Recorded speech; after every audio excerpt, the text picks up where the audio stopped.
Steve Sarkisian needs, he believes, a signature win. This would be very, very sweet coming back to Tuscaloosa, knocking off Saban. I think he feels that the culture is ready for this kind of challenge. He'll loft one downfield, a ton of air. Worthy's got it for a touchdown. Yeah! Huge play for the Horns here early. Milroe launches downfield, and it's caught for a touchdown. Ewers play action, over the middle, caught, touchdown Texas. Milroe intercepted by Jared Thompson. Brooks fights to the end zone, and Texas quickly cashes in to build the lead. Alabama not done yet. A quick strike. 3-point game now. Green going deep. He has Mitchell open. Throws it. He caught it. Touchdown Texas. Awesome, baby. This is a landmark win for this program. And tonight they're back as far as showing people they can play with the best teams in the country. It's a week later, and yet it still gives you goosebumps. But how will Texas handle success this time around as they turn their attention to Wyoming? Was last week the true turning point this program has desperately needed? Welcome to Wyoming against Texas, presented by South Texas Ford Dealers. This week, Austin witnessed two things they have waited way too long to see: rain and Texas in the top 5. But Wyoming is ready to fight 2-0 on the season with an upset win against Texas Tech. With that, hello and welcome inside DKR. I'm Loa Galindo with Texas fan favorite Fozzie Whitaker. Fozzie, we got to talk about this offense. I know you love it. Coach Sark finally has a full complement of offensive weapons. They were on display in Tuscaloosa. 6 completions of at least 30 yards. That is the most in the game for the Longhorns since the start of '04, the heyday of Texas football. Absolutely. I think there were areas of concern that this team needed to address. The last time that they were here in DKR Stadium against Rice in the first half, the offense was very, very sluggish coming out of the gates. And then after the halftime, they score 3 straight times. They take that same momentum with them to Tuscaloosa, and they make it rain on Nick Saban and that Alabama defense. Yeah, this is the Bama Crimson Tide. They did this again. This is not an FCS foe. You're talking all those numbers, but no sacks, no turnovers, as clean as it can get for Coach Sark and the Texas offense. Throwing the ball downfield, it's been the bugaboo, the hiccup for Quinn Ewers. In his first 11 games at Texas on passes thrown at least 25 yards downfield was 3 for 39. That all changed with that 44-yard touchdown strike to Xavier Worthy against Bama. He goes 3 for 4 on the downfield shots, 2 touchdowns, no interceptions. Now, we can't ignore the defense because once again, for the second straight season, Pete Kwiatkowski put together a heck of a defense. But this isn't anything we've seen before through 2 games. Number 1 nationally in defensive efficiency. That means it's the best defense by the numbers. Absolutely, and they're playing that way. One thing that stood out to me was this defense knows how to take the ball away. You look at last week, they provided pressure all night long, and that pressure was able to get to Jalen Milroe, which ended up turning into interceptions. Coach Brown used to tell us, if you can win the explosive battle and you can win the turnover battle, you give yourself a good chance to win, and Texas did that offensively and defensively against this Alabama team. And they have a really good rotation going on every level of the defense, showing off some of those young stars as well. 12.1 opponent QBR, that's on a scale to 99. So when you're doing 12.1, that means you're shutting down everybody. 4 interceptions on the season, one of them by that man that's fired up to see his defense clicking, Jahdae Barron. Texas will try to move to 6-0 all time against the Wyoming Cowboys, creeping closer to the kick here in Austin. Jordan Spot. Welcome back to Wyoming and Texas, presented by South Texas Ford Dealers. Moments ago, Coach Sark leading his 4th-ranked Longhorns to the field, and now Morgan Uber standing by with Coach Sark. Coach, coming off of the big win last week, how do you expect your team to handle success tonight? Well, I just want us to play good football, and I want us to play our style of football. I want really good effort. I want our guys having fun, playing the game that they love together, and then sticking together through some adversity. We're going to get faced with some adversity tonight. That's understandable. It's football. But as long as we stick through it and fight through it together, we'll be okay. What's the next dimension of your quarterback when you were his game you hope to see him unlock tonight? Well, I just want to make sure his composure is really good, he's fundamentally sound, and he's sticking to the plan. Thanks, Coach. Appreciate it. Thank you. Morgan, thank you so much. Man is locked in. Something switches when it is game time, and you can see it in that man's eyes. That brings us to tonight's coin toss, presented by the Texas Lottery. Texas wins the toss, and they have elected to defer. So the Wyoming Cowboys, a team that is receiving votes in both the AP Top 25 and the coaches poll, they're coming into this smelling upset because they've done it. They went up against Texas Tech in the opener, down 17-0, and still were able to pull off that upset win. Yeah, I think that goes to show the type of toughness that this team has, led by Andrew Peasley. He's a phenomenal quarterback. He stands in the pocket, he stands firm, and he delivers whenever they are asking him to. And some great plays that he made against that Texas Tech team, down 17, stands in the pocket, and then you get the final blow in Laramie, giving Texas Tech their first loss of the season. And this is a team with a chip on their shoulder, pick number 6, preseason poll in the Mountain West. Greg Boldo has the goal to win that conference. Entering his 10th season as a Wyoming Cowboys head coach, the longest tenured coach in Wyoming football history. He knows this Texas program well, longtime linebacker coach and defensive coordinator at Nebraska under Tom Osborne, and has recruited the state of Texas extremely well. He has his guys cowboy tough and ready for this game. The weather, beautiful. Fozzie, if I told you it would be 79 degrees tonight a week ago, what would you have told me? I would have told you you are a liar, because we are in Austin, Texas. And this is absolutely gorgeous, a great way to get it started. Special teams, the walk-ons, everybody hyped up as Texas is back in the top 5, their highest ranking since the end of the 2009 season that had the Longhorns playing in the national championship game. There is Will Stone. He will kick it away for the Texas Longhorns. They'll try to flex their muscle first defensively.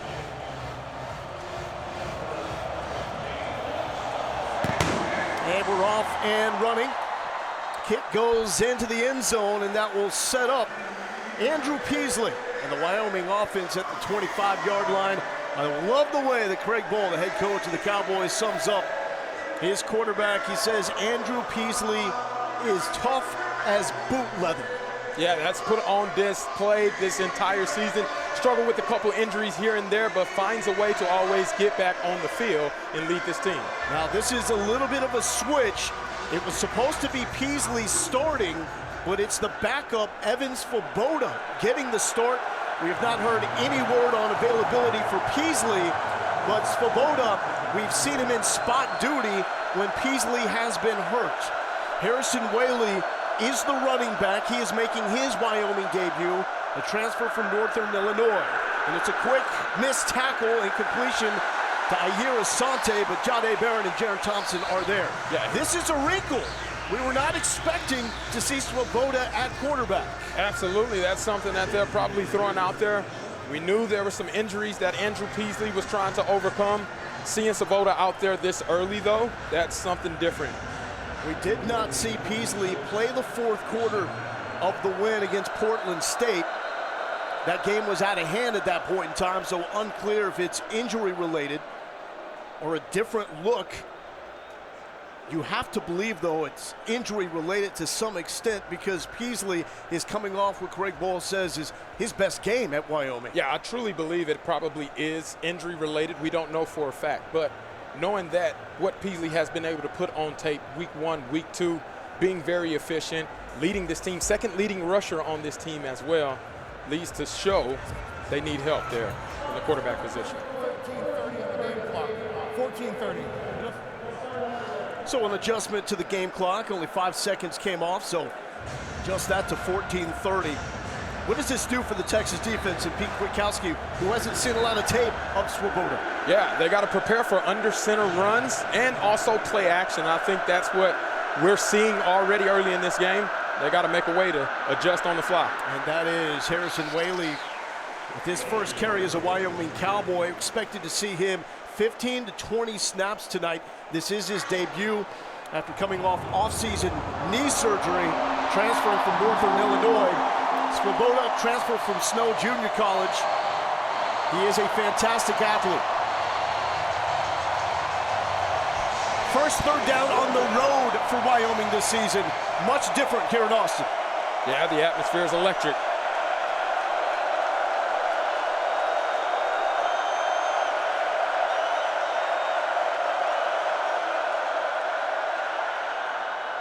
And the pass is complete. If caught, that's first down yardage to John Michael Gillenborg. Gillenborg was a tight end. They caught the tying touchdown in second overtime against Texas Tech. Offense that will really utilize the tight ends. Absolutely, that's one of their pro-style identities. They have multiple formations. They also like to throw to that quick out whenever they're on the same side boundary, so be alert for that throughout the course of the game.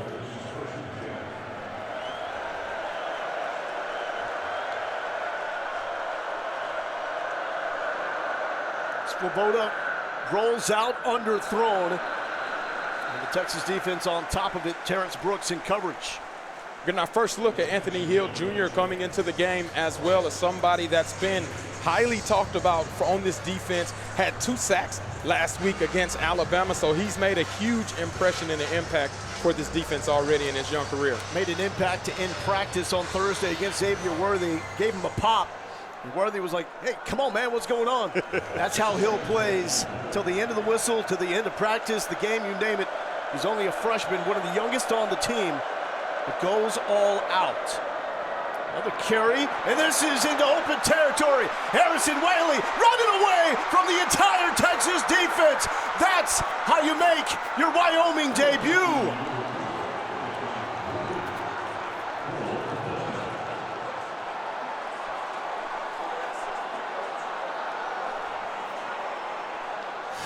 "62 yards on the first drive of Harrison Whaley's Wyoming career."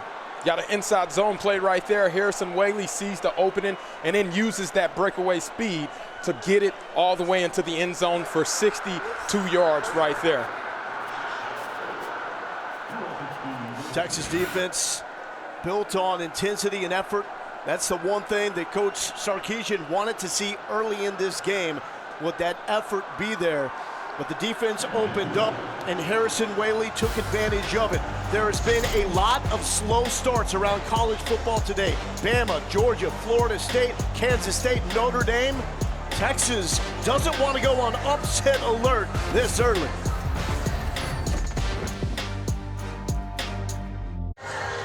Harrison Whaley excited the Wyoming fan base after transferring after a nearly 2,000-yard rushing career at Northern Illinois, and second carry goes the distance. What happened? Yeah, right there, the backers got outplaced. Whenever you're looking at it inside zone, you got to read and step with the defensive line in conjunction. And Harrison Whaley found that opening and took it the distance, 62 yards, in an explosive way. That's the longest gain allowed by this Texas defense so far this season. So an early wake-up call. Now time to make a response. We saw them punch back, although it was later in that win against Alabama. And that kick is out of bounds before it gets into the end zone. So this will be great field position for Quinn Ewers to see how he follows up his best performance in Burn Orange. Absolutely. You talk about the way that they struck back. Now they were punched in the mouth at home. Wyoming strikes first. Can Texas find a way to get the momentum back on their side? Texas is elected to take the ball at the 35-yard line. First down. As clean as it gets, 349 through the year, 3 passing touchdowns, no interceptions, no sacks. Ewers awarded 3 National Player of the Week awards. It has been a busy week, but this is the young man that called the players-only meeting before practice on Tuesday to make sure the focus was there. And we have some movement before the snap, and that ball was simply dropped by Jordan Whittington, but there was a flag. False start. Offense number 76. 5-yard penalty. First down. And so that is a false start on Hayden Connor. This is also a big difference from what we saw against Alabama. No procedural penalties against Bama. Absolutely. It's crazy. At home, you feel like it'd be to your advantage. They got to find a way to get started faster. Jonathan Brooks will start at tailback.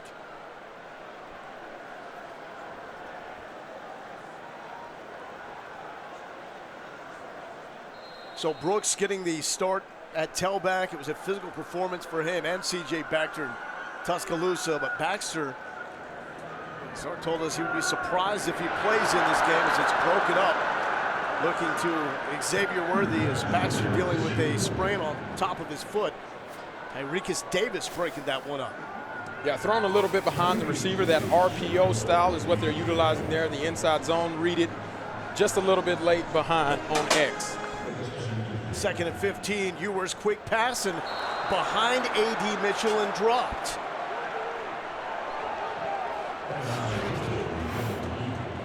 Whenever you're taking a look right there, seems as though the ball is right behind him. He can't sell it in front of him because that outside linebacker, that nickel back, is sitting right in the passing window. He's trying to get it fit to A.D. Mitchell in a tight way, just not on the same page right there. 3rd and along 15. Texas a bit out of sync to start this one offensively and defensively. Pressure on Ewers, but a clean pocket, and that's overthrown in a tight window to Jordan Whittington. So a long touchdown run allowed by the Texas defense, and then a quick 3 and out by the offense. Yeah, and it all started with that procedural penalty that you talked about. You get off balance, 1st and 15, now you're off schedule. How do you find a way to get going early on in this game? It's going to bring on the transfer from Stanford, Ryan Sanborn. Punts it away. Caleb Cooley, the returner, inside the 20. Makes 2 Longhorns miss. A 3rd to the 30. Eventually dragged down. There is a late flag down around the 47-yard line.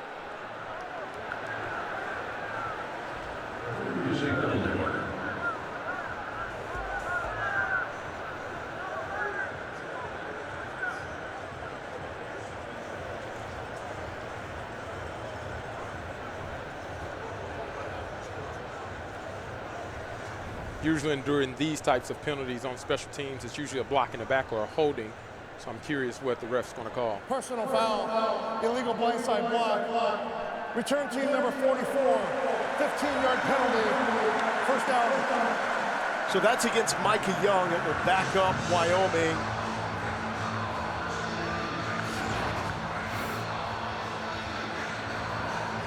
We're looking for 44 in white, the top right part of your screen there.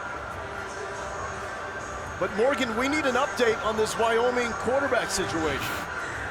Easily the starter down here in full pads and all, and even wearing the armband, he put on the headset between those last series, and he was the first guy over to his teammate, backup Evan Swoboda, to congratulate him on that first touchdown of the game. He's moving around here fine, really being a cheerleader almost for every single person, high-fiving all of his guys. He was out here during warm-up, so it's unconfirmed as to why he's not starting, guys. Very interesting. Thanks for the update, Morgan. Jalen Ford with the stop. That is the epitome of toughness at the quarterback position. He was hit multiple times. It was a rough outing against Texas Tech in the opener. At one point he hit as he was trying to give himself up to slide. Swoboda came in for the very next play, and we saw him a few times, but Peasley was able to return, played 3 quarters last week against Portland State. However, Swoboda, the man leading the charge. He will roll and throw, but here comes pressure. And the pressure applied by Alfred Collins, forcing that incompletion. Yeah, Coach PK has talked about the progression of Alfred Collins being able to step into a role that they need him to step into, and he showed in a big way why he's being relied on, especially in 2nd and long situations. Texas defense with 7 sacks in 2 games. They've worked on these situations all offseason, getting to the quarterback on 3rd down.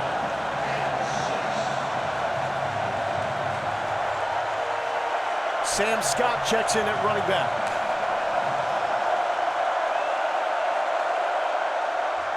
Swoboda to throw.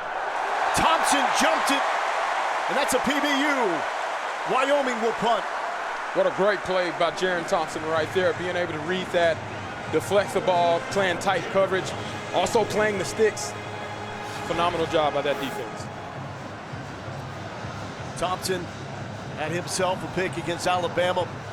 It was after a very difficult play where he was beat. His head was down. Jahdae Barron came to the sideline, picked him up, so that was his favorite moment of the game. Being able to pick up his teammate Thompson, and you see him come right back with an interception. Good special teams by Wyoming, the best in the Mountain West Conference. End over end punt, Xavier Worthy. Some moves to the 50, still up, looking for blocks. He's got him to the 40. Another stutter move. And Texas cooking now with great field position.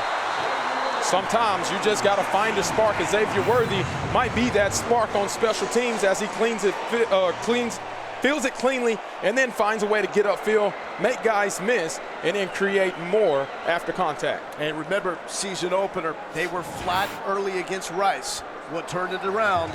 Xavier Worthy punt return in the second half. Absolutely, 20 yards right there. Explosive play that could hopefully catapult and be a catalyst for this offense to be able to build off of. 20-yard return. 3 straight passes to start the game for Texas after a false start. All incompletions and a quick 3 and out. Swing pass to Keelan Robinson. Speed to Byrne. Gets a block by Worthy. That's going to be a first down. Xavier Worthy is not the biggest dude, but he is proven he is tough as nails. Absolutely. That's one thing he loves to do. And if you take a look right here, Xavier Worthy finds a way to be physical at the point of attack, gets Keelan Robinson an explosive play, first down for the Texas Longhorns. 16 yards for the Alabama transfer. Brooks and Robinson both in the backfield. Robinson motions out. Ewers to throw. Lofts it to the end zone to JT Sanders, overthrown, incomplete. Timing's a bit off there again. Play action right there, trying to feed off of what they did just a bit ago. But timing, JT Sanders and Quinn can't find it today as of yet. Sanders coming off his first career 100-yard receiving performance, the most for a Texas tight end outside of Jermichael Finley in the Big 12 era. 2nd and 10, A.D. Mitchell at the bottom of the screen, now in motion. It's going to go to Brooks, running left side. That's good for a couple of yards. This is a defensive front for Wyoming that they feel, especially at defensive tackle, with Jordan Bernardoli and Cole Goodbow, is better than a handful of teams in the Big 12 at the defensive tackle Absolutely, spot. They have good depth there. Defense coordinator talked about it. Gavin Meyer stepping in as well as Ben Florentine to make a play right there. Texas already in 4-down territory. As we know, Sark likes to roll the dice inside the 20. This is where they need to punch it in. JT Sanders almost picked off by Wyatt Eckler. He had an interception last week and almost had his second. Absolutely right here. There's some pressure provided. They bring 6, more than Texas can block. Quinn Ewer tries to get it out fast to be able to get it to his outlet guy, not seeing that robber safety and Wyatt Eckler right there, and he almost had a turnover right in the end zone. Secondary for Wyoming, very good ball skills. Sets up a 37-yarder for Bert Auburn. And just like he did against Alabama, he comes up with the first points for the Texas Longhorns, but they get into the red zone, and they only come away with 3. Point of emphasis for Sark coming into this game. Football on Longhorn Network is presented by your South Texas Ford dealers, proud truck provider for Bevo, and in part by Bud Light. It's for the fans. And Whataburger. Stop on by Whataburger and try the patty melt today. It's an all-time favorite for a reason. Hey, that is what it's about right there. Celebrate your victories. Texas got back from Tuscaloosa very early Sunday morning, 2:50 a.m. They met the Texas fan base, sat at the tower, had a little party, but maybe succumbing a little too much to the rat poison is high praise for the Longhorns. Beat Bama for the first road win against the AP top 3 since 1969. Sark told us that he shared with his team the quote that he picked up from Mac Brown in the documentary on the 05 championship team, that your back is going to be sore going into the next game because you've been patted on the back too much. As the tackle is made by Jeb Bush. So it's a Texas team as a players-only meeting. They're saying all the right things. They are focused on just staying the course. So what's happening? I think right now they got a little lag coming off of last week's win. They got to find a way to snap out of it. It's still very early in this ball game. 9 minutes, 41 seconds left in the first. They can find a way to turn it around with the big play right here.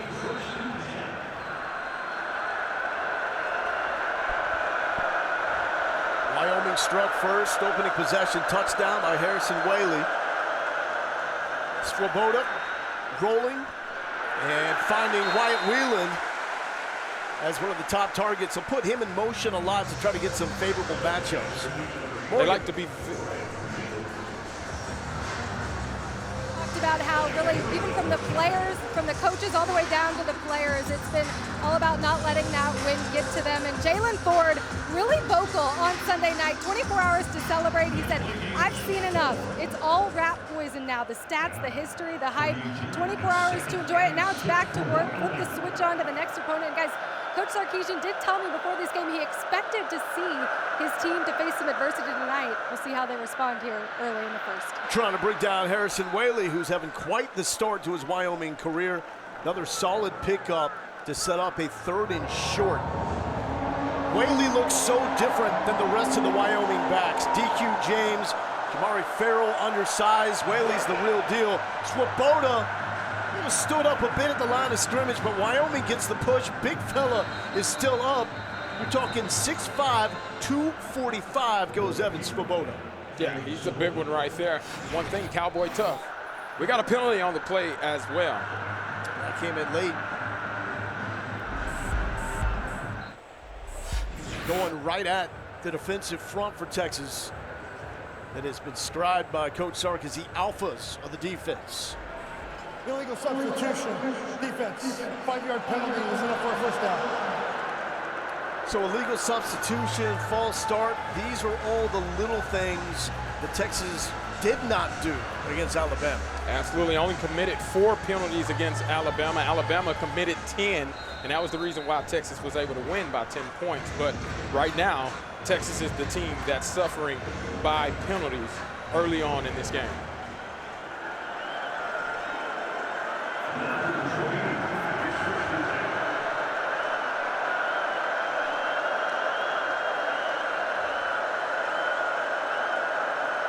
Swoboda under center play action. They've yet to really hit on this look this season.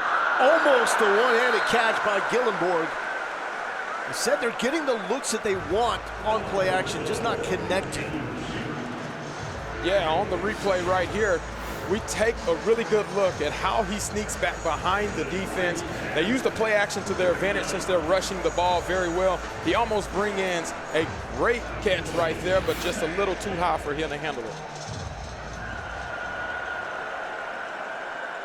2nd and 10 for the Cowboys. Passing offense, only 132 through the air per game last season, 125 nationally. This is their bread and butter. Harrison Whaley on the run game and brought down by Jalen Ford. Jalen Ford has picked up where he left off a season ago. Absolutely, he's flying all over the place. Wyoming tries to switch it up with the gap scheme, counter play there. Running back hits the A-gap and falls right into Jalen Ford's hands. 3rd and 6, bring on those pass rushes. Justice Finkley at the top of the screen. Swoboda wants to throw, looking to his right, and it's jumped. Somehow it is caught by Whelan. It looked like potential interception or PBU, but instead it's in the hands of the man from Colorado Springs, Wyatt Whelan.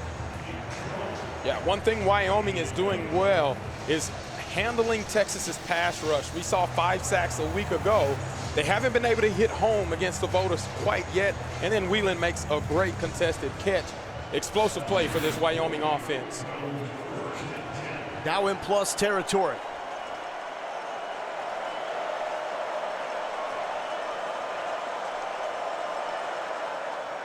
Low snap.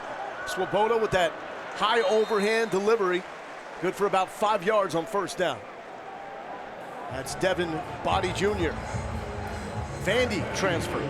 And you got some guys that have transferred from Power 5 programs and have done a great job recruiting inside the state of Texas. It's about finding the right fit. Craig Bowl, the guy that cut his teeth on the FCS level at North Dakota State, started that dynasty. And he's heated about something, and Wyoming's going to call a timeout. So it is a day of slow starts for power programs in college football, no exception to the 4th-ranked Texas Longhorns. Bowl knew he would have one of the best defenses and special team units in the Mountain West. Anything with the offense, that would be a bonus. And it's clicking here, 14 plays, 116 yards, and they are dominating time of possession, 6:51. And this is with Andrew Peasley, regular starting quarterback, on the bench for an undisclosed reason. Evan Swoboda making his first start for Wyoming. And with Harrison Whaley running wild in his Wyoming debut. It goes back to Whaley, working the middle. And Whaley is going to be met by Barron and Sorrell for the stop. They come back right in with that inside zone run that they scored off of, had that big 62-yard run. They're still testing this Texas defense. Have they made the adjustments to stop the run? They're going to try it again. Bowl told us between 15 and 20 snaps with Harrison Whaley. I'm not sure I'm buying that. Might be higher after the game he's putting together so far in the first quarter. 3rd and 3, Texas fans into it.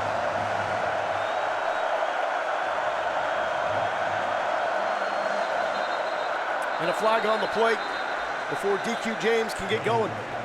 It's going to be a false start on the Cowboys. False start. Offense number 75. 5-yard penalty, 3rd down. You mentioned it earlier, Lo. This is the first time Wyoming's playing on the road away from their home stadium. This is what happens sometimes. You get on the road, the crowd gets raucous, and in Austin, there's a lot to be raucous about. That affected the left tackle right there as he false started and put his defense, or put this offense behind the sticks a little bit further. Let's see if Texas can pin the ears back, get out to the quarterback. Anthony Hill, bottom of the screen, in traffic. Jahdae Barron breaks it up. And a good stand by Pete Kwiatkowski of the Texas defense. One thing I love about Jahdae Barron is he reads and he reacts. He's a student of the game. He knows they like to run those quick out routes. He sits on it, waits for them to be able to bait them into the throw, and then he breaks it up just like he did right here. It was fascinating talking to Jahdae yesterday about how he studies film. He keeps a notebook with 7 to 10 stills of defensive looks, or offensive looks, I should say, that he thinks he can exploit, takes them to his DB coach, Terry Joseph, and presents those ideas. He understands the game at a different level. Punt is away. Worthy calling for the fair catch at the 10-yard line. Texas needs to get something going offensively. You were expecting them to ground and pound a little bit more. Absolutely. One thing I wanted to see at the beginning of this game is the consistency in the run game. Steve Sarkisian talked about it in Cal Flood yesterday in our coaches meeting. Can they find that consistency? And they haven't ran it as much as I thought they would early on. We'll see if that changes right now as they're backed up. So this is what Coach Flood says he evaluates successful running on. Percentage of the runs that go at least 5 yards. It is down this season, understandably, with no Bijan and Roschon. Worthy got a block by A.D. Mitchell. It's a solid pickup on first down. Good block right there. A.D. Mitchell may have gotten away with one. They didn't call it, so it ends up being a great block right there. 8 yards on first down. Quick out. A.D. Mitchell staying up. But eventually fall to the sideline. Job done, though, gets the first down. Texas going quick. Texas going quick. Sometimes you can catch the defense off balance right there, and they were able to do that as they go quick again, lining up. Wyoming confident with this, though. They don't have a lot of pre-snap movement, not a lot of helter-skelter. In the words of their defensive coordinator, Jay Salvell, They also do not flip, which allows them to handle tempo more. Catch up. There will be replaying down. So defense needed more time to match the substitution from Texas.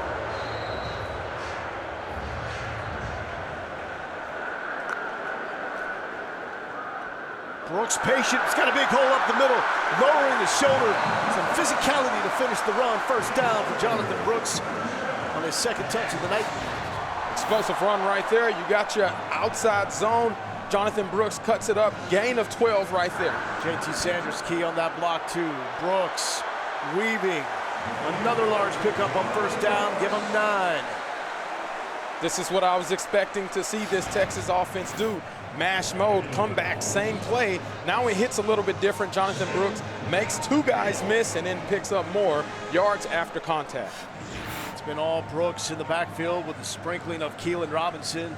No C.J. Baxter so far tonight. More toughness, right side, Brooks. You saw him running harder and harder as the game went on in Tuscaloosa. And even though the yards per carry for the Texas offense was not great, the run game was effective. Set up play action, and ultimately that final 7-minute drive, it killed the clock. Absolutely, they didn't give the ball back, and I think that's the proudest moment that Sark was of this offense. Speedster Jaden Blue now a tailback. And Blue gets the carry. And we got a flag. False start, Texas. Offense number 70, 5-yard penalty. Still first down. The closing drive was a masterpiece, a stroke of genius, and a real seal of approval that what Kyle Flood and Steve Sarkisian are doing with this offense is working. 12 plays, 34 yards, 3 first downs, eats up the final 7-14 of the game, had 2 critical third down conversions, one of those from Brooks, and they were able to draw Alabama off sides to really ice the game. There's Blue, note for the speed, drops the shoulder pads. Xavier Worthy told us that he may be one of the 3 fastest dudes on this Texas offense. I absolutely believe it as well. It's going to go back to Blue. And Blue ran into Cole Hudson there. And so a 3rd and long coming up for Quinn Ewers, who's 3 for 8 through the air. What do you expect from the Texas offense here, Fozzie? I think right here, look like Texas is having an injury that they're tending to on the field, which gives this offense time to be able to try to find a play that'll work. But Jatavian Sanders, we haven't seen him utilized as much. They didn't connect early on. Quinn overthrew him in the end zone. Almost had another ball picked off by Wyatt Eckler. Maybe they find him on 3rd down in a big way. Unfortunately, that is Cole Hudson down on the play. Right guard for this Texas offense. And one of the real leaders on this offensive line. And it looks like Brooks makes contact with him, and as he goes down, the left leg. This may be one that you want to glance away from.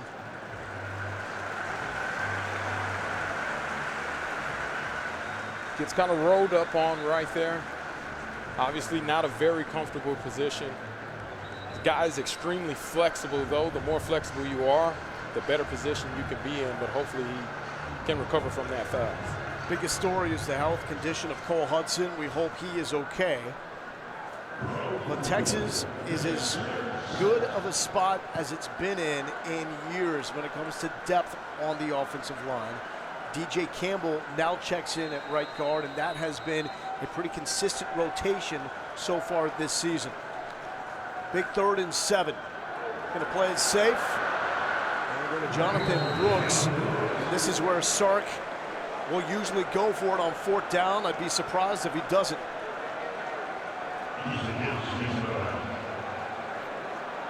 That was a good surge by the offensive line and Jonathan Brooks right there. Quick to the line here. On 4th and 1, Ewers will pick it up, but we've got a whistle before the snap. And it's actually going to be a timeout on Texas. 30 seconds in length. So that's what we've grown to know Steve Sarkisian to do, especially this part of the field, go for it on 4th and 1. Looked like they were hurrying to the line, but then that timeout was called. Yeah, absolutely. One thing that I've been impressed with this drive is Steve Sarkisian sees his quarterback not being his usual self as of late. He's a little choppy in his footwork right now, and so he says, let's take it out of his hands and let's put it on the ground. And we see Jonathan Brooks and Jaden Blue have some really big gains right now. Set them up to be able to go for it on 4th and short. We'll see what he cooks up, some of his special plays, which makes Steve Sarkisian a great play caller. Cole Hudson, sophomore from Frisco, limps into the medical tent. Quinn Ewers now lined up at receiver. Savion Red and Jonathan Brooks in the backfield. Red, who played the part of Jalen Milroe for the scout team a week ago, takes the snap and will keep. Red looking like Milroe with that athleticism and picking up the first down. How about that? Incredible explosion right there. Got the Wildcat, got the lead blocker, and Jonathan Brooks, he goes physical on the safety. Savion Red takes his time and then finds a huge conversion for 4th and short for this Texas offense. What do you know about the Wildcat? I know a thing or two, but it's been a while. That's past my time now. Mr. Wildcat himself, Fozzie Whitaker right here. Creative play call by Steve Sarkisian to convert on 4th down. Little play action, and that is complete to A.D. Mitchell. Tell you what, Savion Red has some high upside. Absolutely. He could be a difference maker this season for Texas. Absolutely. As Texas goes fast, he could be one that they can rely on late in games, too. To Brooks. Christian Jones giving him a block, reverses field to the middle of the field, and that's going to take us down to the end of the first quarter. So this is a win for the first quarter of football for the Wyoming Cowboys. They punch first with Harrison Whaley to take a 7-0 lead. It's now 7-3. Absolutely. They find a way to fire out, but Texas seems to be on the response, getting started in the second quarter here. You're watching Texas and Wyoming on Longhorn Network.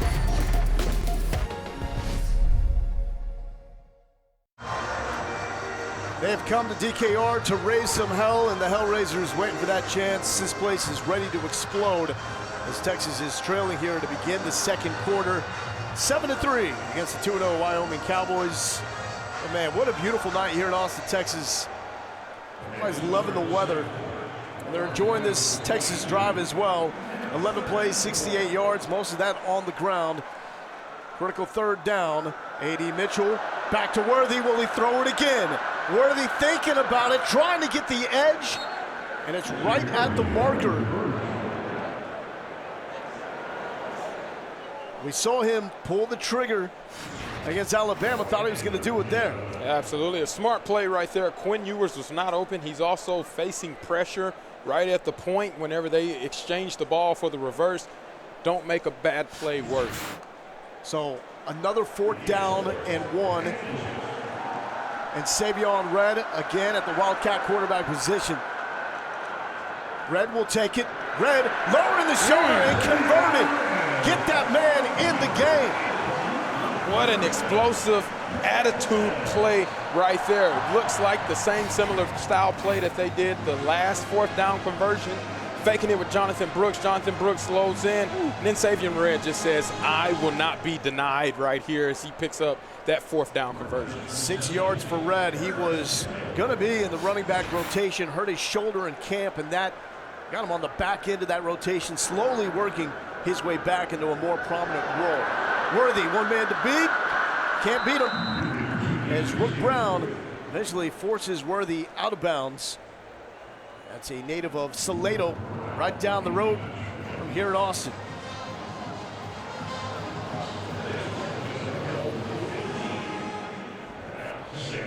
This is one of the big points of emphasis for Steve Sarkisian coming into this game. They need to be better converting red zone opportunities into touchdowns. There's a 2nd and 8 for Ewers. 14th play of the drive. Ewers felt pressure, steps up, and there is Gunnar Helm. Will he get it? No. A foot short. Gunnar Helm can taste it. What a phenomenal play call right there. Steve Sarkisian uses that automatic positioning that Gunnar Helm has, man. He hides him so well. Play action to Jonathan Brooks, finds him slipping out. Gunnar Helm short just by a little bit, but it sets them up to be in a good position right now to convert. He wants that touch. Late substitution here by Wyoming. And Byron Murphy at fullback in front of Brooks. And they're going to stop this play. Timeout.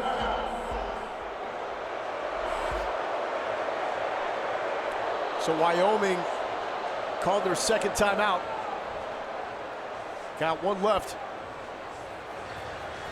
But this has been the response that Texas has needed, and it's been two critical fourth down conversions by Red. Absolutely. The defense made a stop, got the ball back to Texas. Texas is now going on a long drive. Even though they haven't converted on third downs, they found a way to keep the drive extended with Savion Red in fourth down. This allows them to continue to put points up on the board if they take care of it and handle their business down low in the red zone right here at the goal line. It's all about how you respond to adversity. They faced some early against Rice. People forgot about that somewhat with the way they came out in the second half. It's a slow start, but Texas is responding well. 4 touchdowns on 9 red zone possessions so far this season. Trying to make that 50%. They're trying to take this battle for time of possession back. They've had it now for 7 minutes on this drive. Brooks, patient, hit short of the goal line, stood up. Easton Gibbs, the Mountain West Conference preseason Defensive Player of the Year, is there to make the stop. Again, right at the nose of this defense, you see those defensive linemen and those linebackers making physical plays. That's what Coach Bowl was talking about, was the heart and soul about this Cowboy tough defense.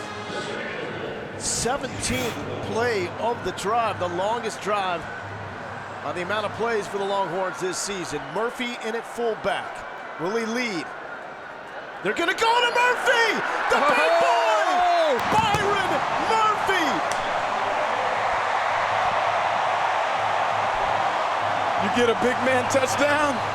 You get a big man touchdown dance. Sark tried to tell us he's the modern Roshan Johnson, but he was talking leadership skills, not skills out of the backfield.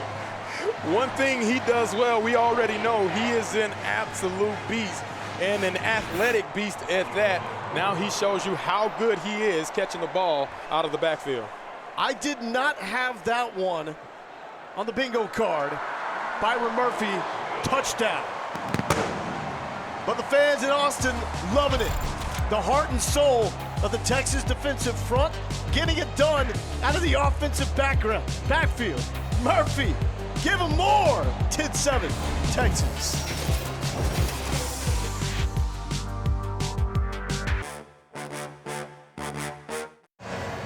Travis Hunter, you are on notice. There's a new two-way star in college football, and his name is Byron Murphy. Murphy with the first offensive score for the Longhorns in the game. They started sluggish, 19 yards through the first 2 drives, but they mount the longest drive of the season, 17 plays, 90 yards, and it results in Byron Murphy, of all large figures, out of the backfield and into the end zone. 10-7. Texas leads Wyoming. That brings us to our drive of the game. It's presented by South Texas Ford Dealers, proud truck provider for Bevo. Yeah, Texas got back to the ground game right here. Quinn was struggling a little bit early on. Let's put it in the hands of our offensive lineman and Jonathan Brooks, and that pays off in a big way. Fourth down conversions, no problem. Savion Red, he is your go-to guy as he converts 2 4th and 1 and 4th and short goals, and then finally get it to the big man, play action, find him in the backfield, soft hands by him as well. Something about that number 90 jersey recently. Malcolm Brown, Byron Murphy, 2 of the hardest playing dudes you will see. Wyoming going back to the ground attack. That is Harrison Whaley, solid pickup on first down. How does Wyoming now respond to adversity? I think they go back to what got them here. Being able to use the inside zone, they did it there. but they did it from the I formation. Texas hasn't seen that quite often. It's a different angle in the front that they got to attack, with the back being in the I. For the record, Byron Murphy hitting the first couple of snaps off. He'll be out there shortly, though, as that is a first down conversion by Harrison Whaley. Also, nice part about Texas defensive line, we talked about the depth on the O-line. They've got that similar type of depth on the defensive line, and they're big dudes as well, Fozzie. Absolutely. I think T'Vondre Sweat may be a little jealous Byron Murphy was able to get that touchdown, right? Maybe he goes up to Sark and Coach Flood and say, put me in a package. Hey, he's back. He's back. He's ready. There he is. Yeah, this could cause more conflict than good in the defensive line room. Hey, Bo Davis, did you have a hand in this? DQ James checking in at tailback. Evan Swoboda doing his thing at quarterback. The undersized James hit hard and hit quickly. And that is Jeb Bush making plays. Yeah, Byron Murphy in on that tackle as well. Penetration is what stops outside and inside zone, and those guys were able to get it on that play, hold it to a minimal 1 yard gain on that run. Hey, when I first saw Jeb Bush play a few years ago, wasn't sure how long he would actually stay around as Texas developed more and more talent. He is still the test of time. He is in this rotation for the Longhorns defense. 2nd and 9.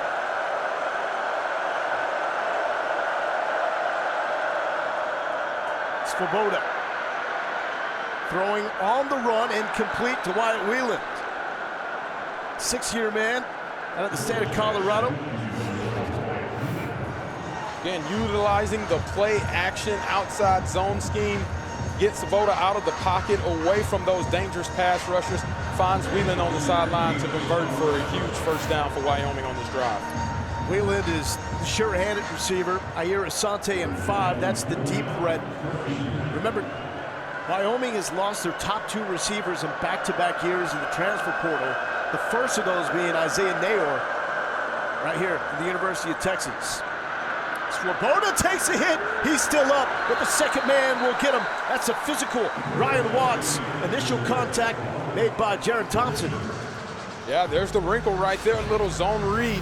Wyoming wants to get the quarterbacks involved in the play, at least with Andrew Peasley, and we're seeing it now with Swoboda, as big as he is, the physical run to be able to break tackles, even with head-on collision. Swoboda, surprise starter, making his first career start at Wyoming. We thought it would be Andrew Peasley all week long as he started the first 2 games. But Wyoming keeping that one under wraps. A little surprise here on game day. Swoboda with the screen, and it's almost picked off. Where is the ball? It was knocked down right at the line of scrimmage. Screenplay, they're trying to get these aggressive rushers to be able to get past the running back, get past all the linemen. Hey, look at me, I'm right here, but Vernon Broughton does a great job being able to put his hands up, possibly eliminating a big play for Wyoming. Almost had one of those Alfred Collins interceptions at the line of scrimmage like we saw in the Alamo Bowl a couple years ago. 3rd and 8, it's loud.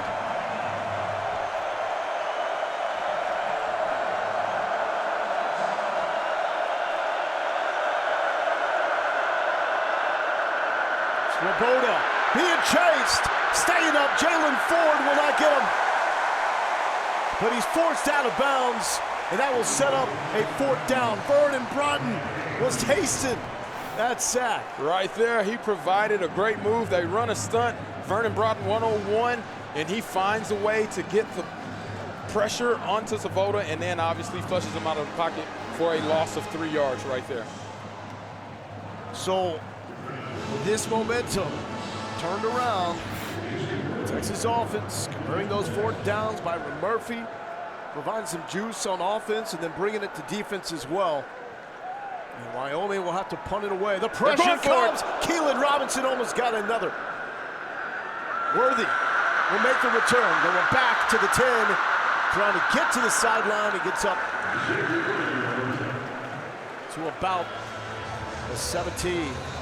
So Texas has reclaimed the lead. They will try to add to it when we return as Longhorns 10-7 over Wyoming. For yourself or learn more at kissingtree.com. This is football on Longhorn Network, presented by your South Texas Ford dealers. Is brought to you by Yeti, built for the wild. We got a Fozzie Whitaker signing. 2010, the last time the Longhorns were in the top 5. Fozzie, do you remember your line from that game? Don't remember my line, but I scored, so I felt really, really good about the outcome of what that was. 7 carries, 62 yards. That's efficient right there, my man. I'll take it. Your Young guys won it whippersnapper days. 34-7. You're still a young whippersnapper. You could go out there and dominate. Quinn Ewers starting to pick it up, started slow, 1 of 6.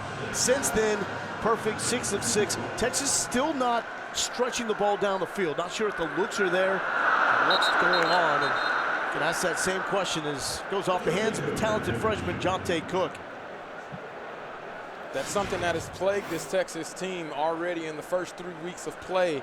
Drops and just not being on the same page. If they can find a way to eliminate the drops, they have more explosive plays that they can give this Texas team. And it's the shorter passes, like right in that same spot. You're talking, Worthy's got one, Brooks has one, Cook has one. But this is a talented receiving corps. And another one, Jordan Whittington. How do you explain that, Fozzie? Lowell, I think one of the things that's the timing. For whatever reason, they can't get the timing right. We've seen it already on the downfield passing plays, and then it seems as though the expectation of the ball getting to them at that time is not what they wanted. So it's creating some deficiencies where they are right now. Texas 0 for 4 on 3rd down. They've had to rely on Savion Red and those 4th down conversions from the Wildcat.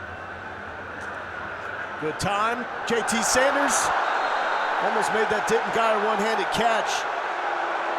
No flag. You can tell the Texas fans wanted one. Yeah, it looked like a little contact there, but one thing about Easton Gibbs, he is a very good and a proficient runner. They talk a lot about how well he can run sideline to sideline. Got a little handsy there, and almost a great catch by Jatavian Sanders, but they just can't connect on that one. Think there should have been a flag? I do believe there was a flag there. Sanborn punts it away. Caleb Cooley back inside his 30. Well, there was some pressure there, but he still makes a catch. Texas defense back to work. Wyoming, an opening possession touchdown, but nothing since then.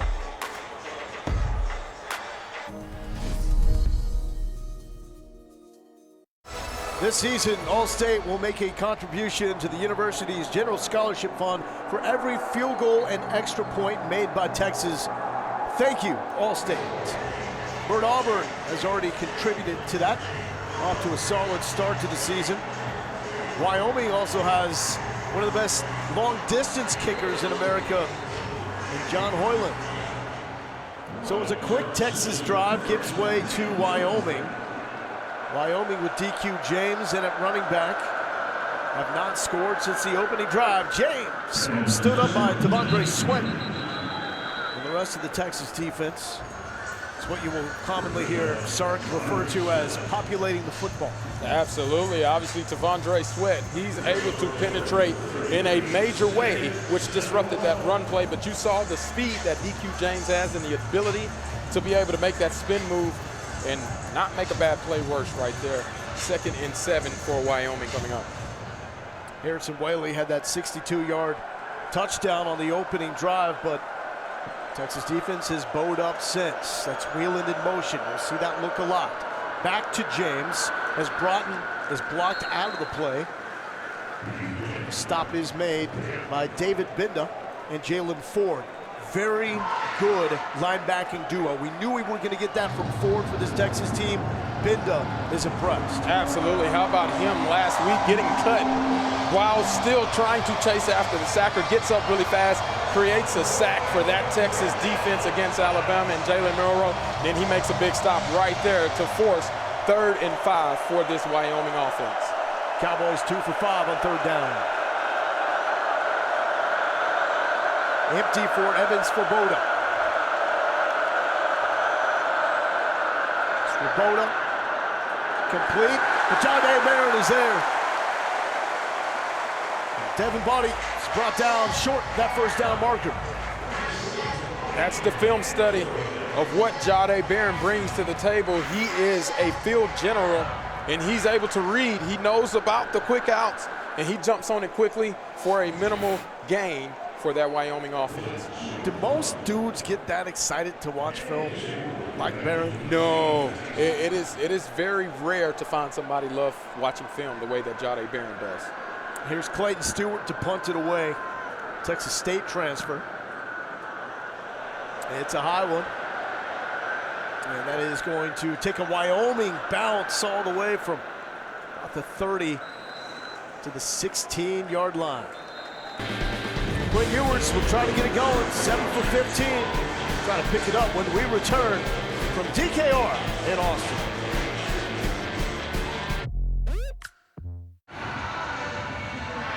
Alex Loeb, B-Rob, Griff here with you. Join us at halftime for in-depth highlights from the first half. Griff, what caught your eye? We dive more into no, that. Not a good sign.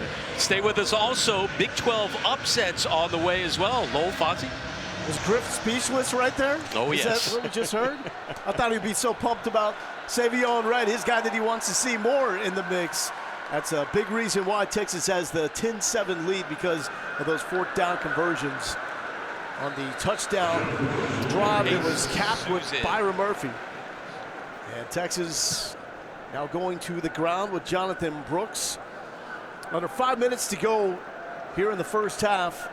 Alex brought up a great point, though. This has really been a Saturday of sluggish starts and upsets. So this is one of those games, style points don't mean anything.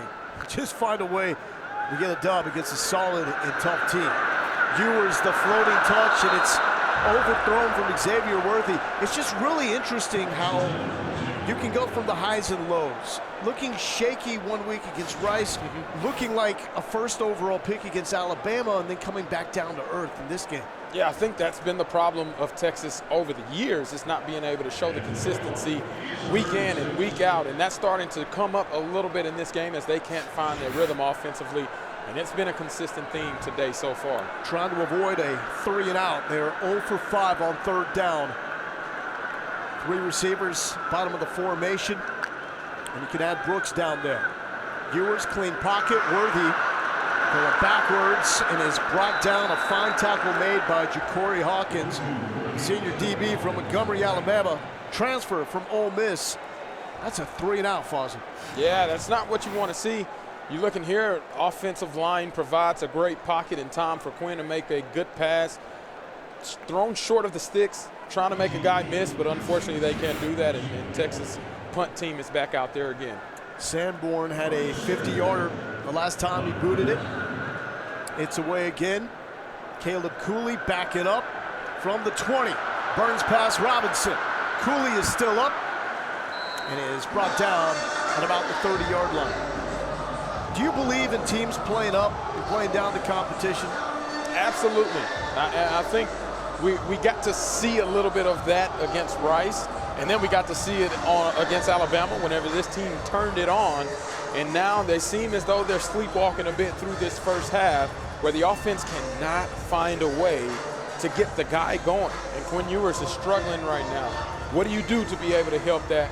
Who knows? But they got to figure it out quickly at halftime and make those adjustments. Wyoming has said they struggle with that as well. They got up for Texas Tech, got that win despite trailing 17-0, and then looked a little sluggish last week against Portland State, an FCS opponent.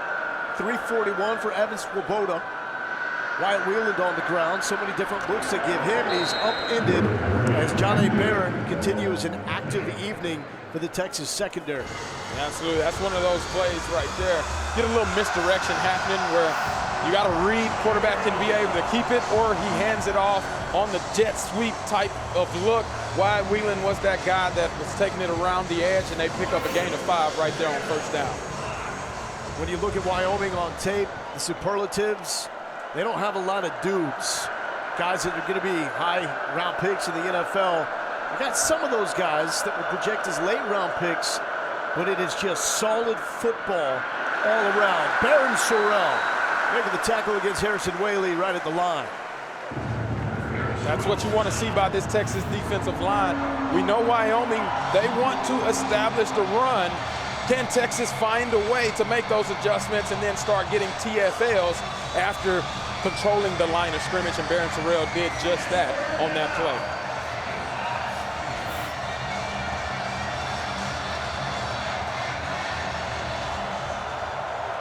Still no sacks for the Texas defense.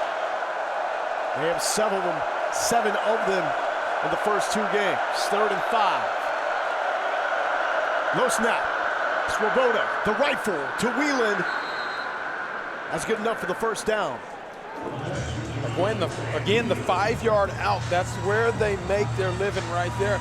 Get it into 3rd and short, get it into 3rd and manageable, and find your mismatch and then get it out quickly. Don't even allow that Texas rush to become a factor as they convert another first down to be able to keep the sticks moving for this Wyoming offense. You don't see a lot of throwing motions these days like Evan Swoboda. Coming right over the top. But he does get some RPM on the football. Under 2 minutes left here in the first half. DQ James. Met by the Texas defensive line. Ethan Burke, the wild man there to make the stop. One thing that's impressed me by this Wyoming offense, we heard from Coach Posak talk about what they wanted to do is control the game and establish it, and they knew it would be a tall task against this Texas defensive line, but they've done exactly what they wanted to do. Come in, control the line of scrimmage, be able to establish the run, and then set off play action off of it. With the way they're playing this possession, 1 timeout, looks like they just don't want Texas to see the football, regardless if they score or not. Swoboda to the tight end, Trayton Welch. Last season, Welch was a first-team selection by Pro Football Focus out of the Mountain West. Tight ends, Welch, Gillenborg, they are factors on 3rd down. It's a Wyoming offense coming into the season that has really struggled through the air. Swoboda, his first career start, a surprise one. 9 of 15 for 59 yards for that man, Craig Bull. They're going to need some yards here. Do they feel comfortable pushing it downfield a little bit more to try to get in a scoring range for a field goal? Swoboda over the middle to the tight end, and Welch is brought down shy of the first down. Jahdae Barron, surprise, surprise. Yeah, they try to set up a little tight end screen right there. It was really a really cool play. The design was really cool. Now you got to be careful though. They try to use that aggressive nature against them, but Jahdae Barron finds a way to make a play again and force this Wyoming offense to make a decision. Do they go for it or do they punt away to Texas with 20 seconds left on the clock? And they're going to let the clock wind down, and even with 2 timeouts, it looks like Texas is content to let that clock get as close to 0 as possible. Now Bull wants the timeout with 7 seconds left. Surprised that Texas didn't elect to call the timeout, try to get the football back with more time to work with. I am surprised. I mean, you get an opportunity to go one more time and put up points against this Wyoming team. They're struggling right now. Find a way to be able to create on offense. Find a way to get an explosive play. Maybe Xavier Worthy is that joke that they punt it and then he takes it back and gets them in scoring position. Bert Auburn kicks a field goal. Who knows? But no reason to save your timeout. You can't take them with you in the next quarter. Well, you mentioned Xavier Worthy. We talked about him so much coming off the win against Alabama because Texas finally was so successful with the downfield shots. They're either not open tonight or they're not looking for them. It's strange right now, man. Something is not clicking with this offense. So no one deep for Texas. The deepest man is Jalen Catalon at the 40. Trying to make sure nothing tricky happens here. And it's going to be a straight punt. And that punt will come to a rest at the 10-yard line. And that will take us to the half. Fozzie, 10-7, Texas with the lead. You were looking for them, as was Steve Sarkisian, firing all cylinders in the first half of this game. They did it.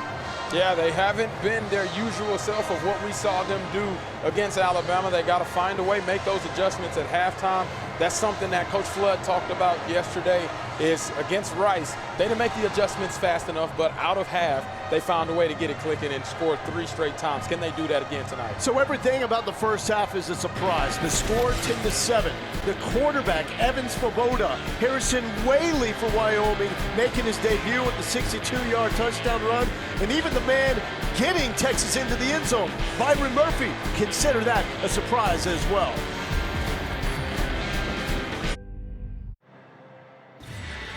All right, we got to get out of here. One word to describe the first half from each of you. Slow. Disturbing.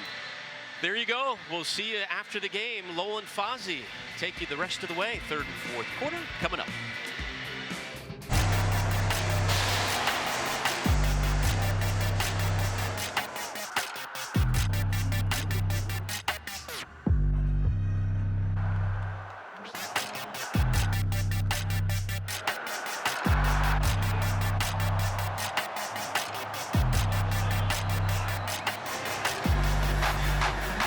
Welcome back to DKR. You are watching Wyoming and Texas, presented by South Texas Ford Dealers. At the half, this is a surprise. Texas into the top 5 of the AP Top 25 and starting slow against Wyoming. It's a 10-7 lead for the Longhorns over the Cowboys.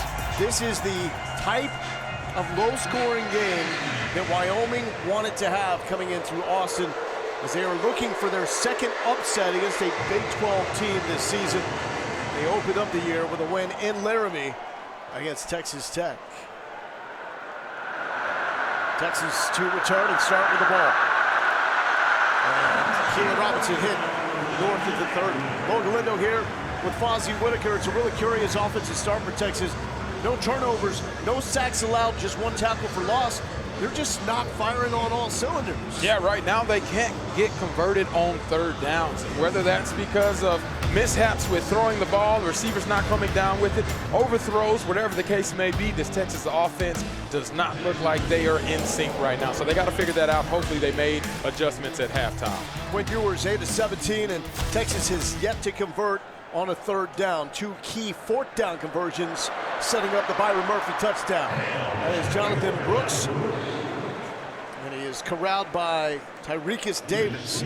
Far cry from the offense that we saw in Tuscaloosa against the Alabama Crimson Tide's vaunted defense against Alabama. 454 yards, 34 points. First half tonight, 120-10.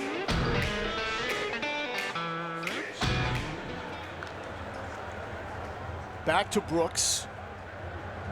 And Brooks with some tough sledding. Dirty run that will set up a 3rd and 2. Braden Siders is here for the stop. And Shea Suianoa, the top linebackers for this Wyoming defense. This is the strength of the team.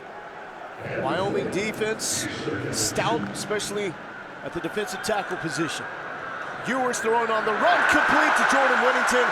That's the ball that both Ewers and Jaywood needed to see fall. Yeah, that's huge. What Texas was averaging on third down coming into that drive was 7.7 yards. Now they get it into 3rd and short, and they have the open playbook. Steve Sarkisian calls the flood route, gets Jay Witt right behind Xavier Worthy for that first down. 14 yards. Texas has yet to have a play of more than 20. And that is going to draw a flag.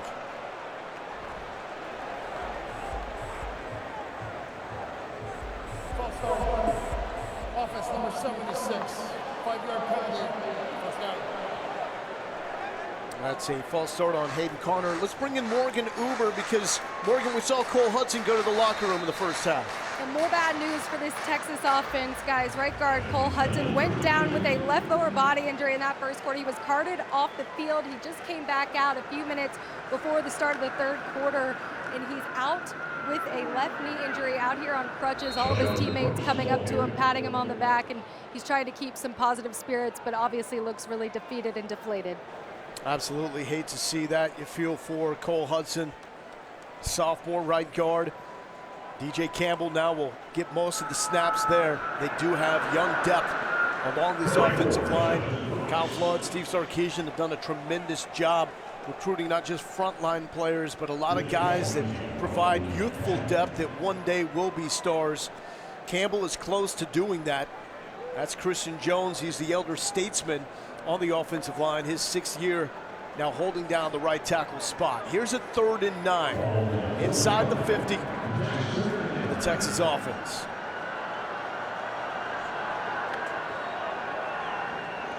Another clean pocket for Ewers, and this is open for A.D. Mitchell.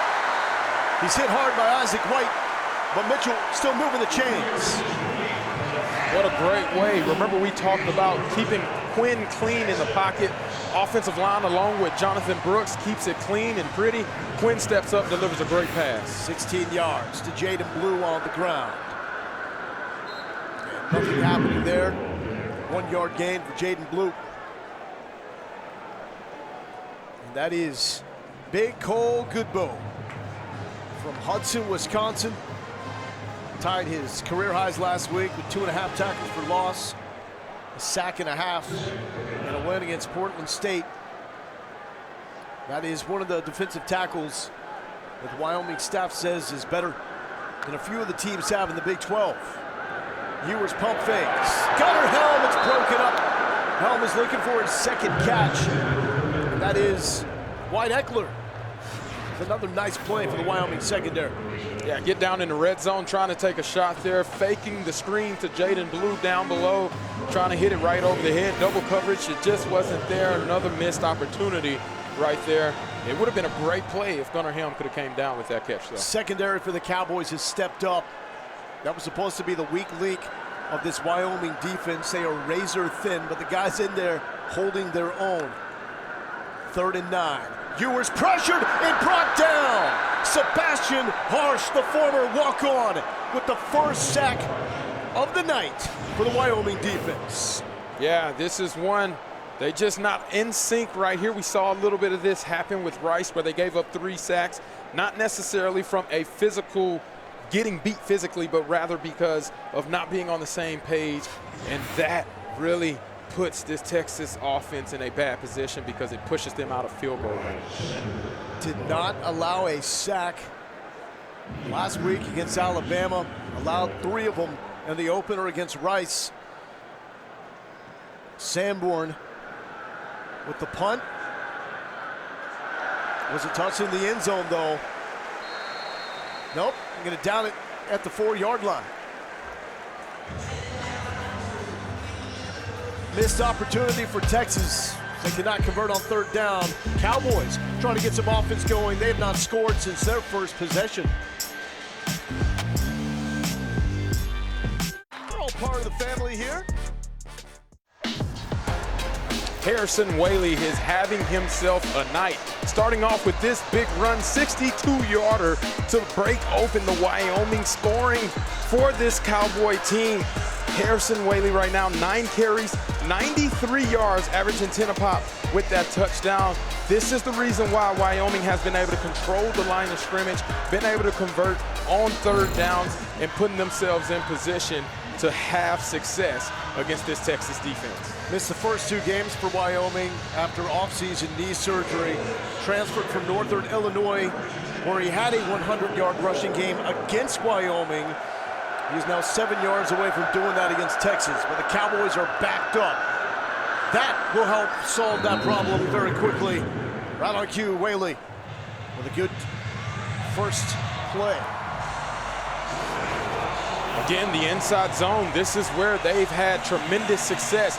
Being able to get the backers to flow over top, push the line of scrimmage, allow Harrison Whaley to do what he does best, and that's hit it vertical, and he's doing just that. Such a different look from the other running backs in the Cowboys' backfield.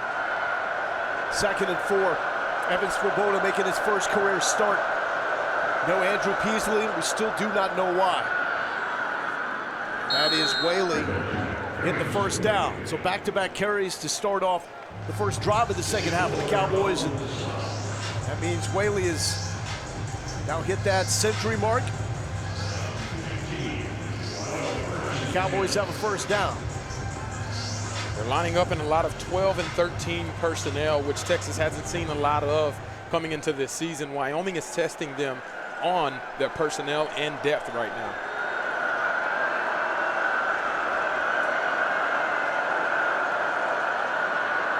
It ain't broke Don't fix it, but this time the Texas defense is there. Jalen Ford makes a stop. Talked to their offensive coordinator, Tim Polosic.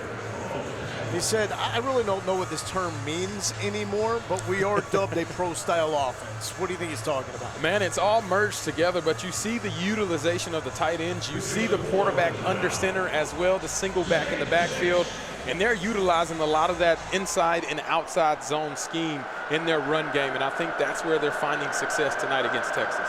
Longhorns took so much pride in stopping the run last season. They've done that through the first 2 games of the year.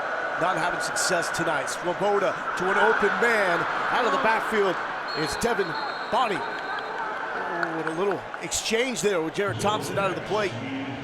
As the receiver, Devin Bonnie with the first down. Anything through the air is a bonus for Wyoming. Absolutely, and they go right back to the speed out, man. That's where their bread and butter is made. Get the balls out of the quarterback hands quickly. Allow your playmakers to work in space, but don't allow that Texas defensive line to put pressure on the quarterback. Longest pass of the night for Wyoming, 19 yards. Alex Brown in motion. Going back to Harrison Whaley. Whaley met quickly and with authority. Jalen Catalon coming up to make that stop as Trill Carter, the transfer, initially had the first hit. Carter transfer from Minnesota. If you're talking about stopping the run, that's what you got to do, being able to hold the line of scrimmage while getting penetration. Trill Carter showed the reason why he came in on that play and had success.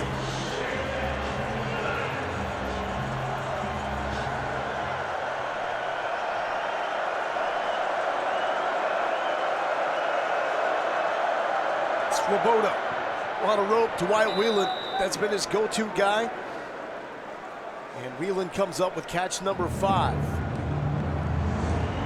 Sound like a broken record, Lowell, but again, they hit the speed out closest to the sideline. That is what they like to do.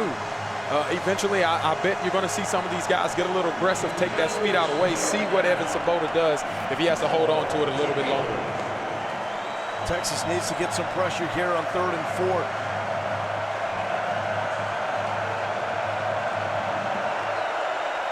No sacks or tackles for loss for the Texas D. All sorts of time for Swoboda. Downfield, and the catch on the sideline is hauled in by Yair Asante. Asante coming up clutch with his 2nd catch of the night. Yeah, this is where Texas, you need to find a way to create pressure right there. Wyoming's offensive line does a great job handling the 3-man rush and the stunts. Finds his man, Asante, getting back behind the receiver, or getting back behind the cornerbacks. Big, big first down for Wyoming's offense. This is a tough and nasty Wyoming offensive line. Their left tackle, 75, Frank Crum, could be a late-round draft pick. On the ground, DQ James will pick up 2 yards. Justice Finkley, David Binda there for the stop. And looks like Christopher Ross is down, the redshirt freshman from Houston North Shore. Yeah, it looks like he took a bad little tumble as he was falling, trying to make a play on DQ James. Christopher Ross is down, being checked out by Steve Sarkisian and the Texas medical staff. And you'll see him rolling at the bottom of the screen. Looks like he's holding his arm. Get an update if we can when we return to DKR. Longhorn Network, presented by your South Texas Ford dealers, is brought to you by Omni Barton Creek Resort and Spa, where you can stay part of the game, and in part by Whataburger. Stop on by Whataburger and try the patty melt today. It's an all-time favorite for a reason. Fred Akers, he was a wonderful man. He came back to the University of Texas to follow Darrell Royal after 2 seasons as a head coach. The Wyoming Cowboys took them to the Fiesta Bowl in his final year in Laramie before returning to the 40 acres. So Christopher Ross was just carted off. We'll get an update when we can. And a hit close to the line of scrimmage made by Ryan Watts. Here's another critical third down, right in that pivotal fringe range, where if they don't make this, do they go for it and try to convert, or do they kick a short punt? I don't know, but it's critical right now in the stage of game for this Texas defense to get a stop. They have one of the biggest legs in college football. John Hoyland has 56 yarders in back-to-back games. 3rd and 6. Low snap again to Swoboda. And that is overthrown. And a late flag. A late flag near the sideline. Terrence Brook was in coverage. If they're trying to call pass interference, that was uncatchable. Way out of bounds.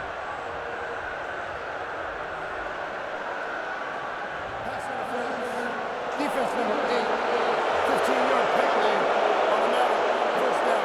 Wow. So let's see. This is on the sophomore, Terrence Brooks.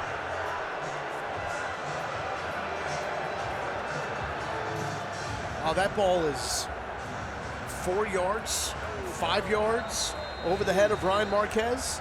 Not even close. Wow. See the Texas bows up as Wyoming is into the red zone. First red zone trip of the night for the Cowboys. Wheeland with the carry.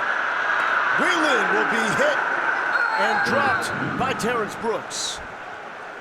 Ran that play earlier, remember, giving the quarterback the option to be able to keep it up or be able to hit Wheeland on the outside with the little jet sweep option. So good positive run for them on first down.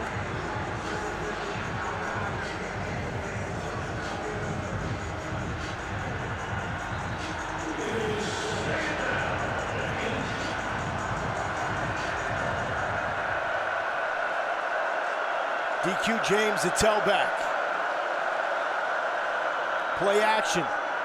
Swoboda looking back to James, going end zone and overthrown. He had Drayton Welch for the touchdown.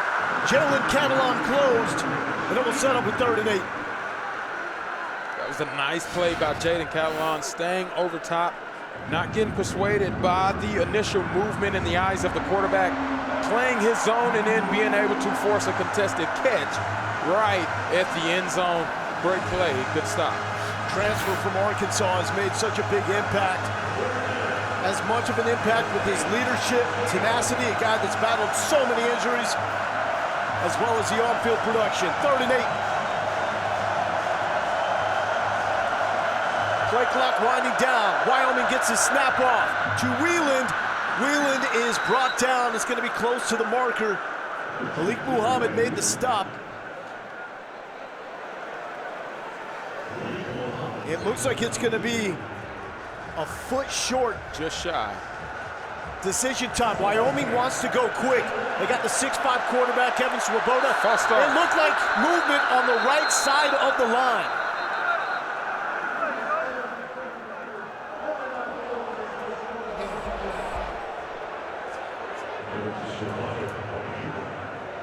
So we're on a review here. You imagine the review is over the spot. The placement of the 3rd down catch made by Wyatt Wheeland. I believe they're going on a review to see if it was far enough to get them the first down or if the Cowboys will have 4th down. Well, Wyoming may have been bailed out because they rushed to the line and it looked like the entire right side moved early.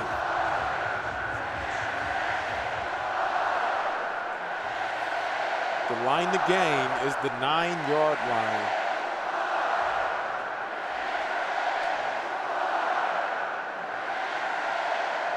So very close. Elbow is down. Don't have a definitive look of the ball at that angle.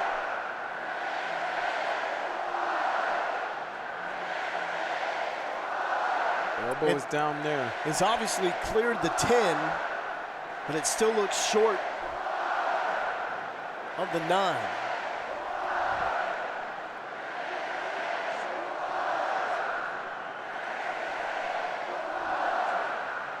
And remember, they need clear and concise evidence to be able to overturn this.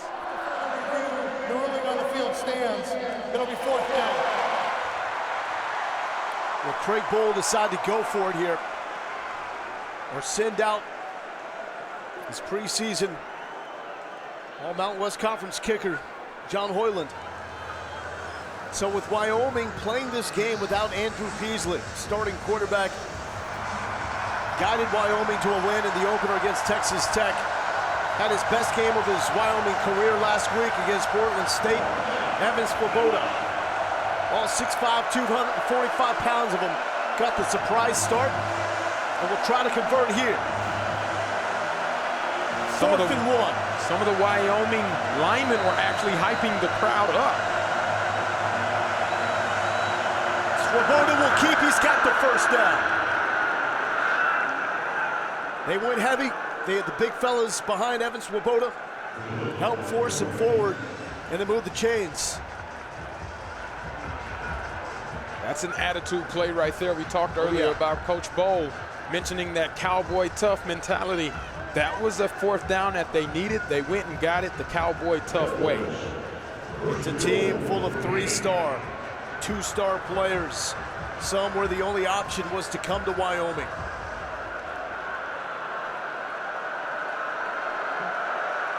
They have been developed into a tough out. Swoboda, all sorts of time. Here's Sorrell tracking him down. Swoboda trying to get the edge, and he's forced out at about the 10-yard line. They're going to give him extra yards.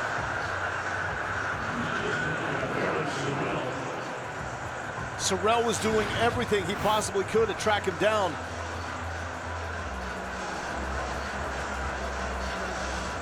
Stays flat, flushes him out of the pocket. How about this referee being cowboy tough? He pops right up. He's ready to go again. No misplays by him. Been there, done that, he says. Strap now, over 8 minutes, 14 plays. Here we got a timeout.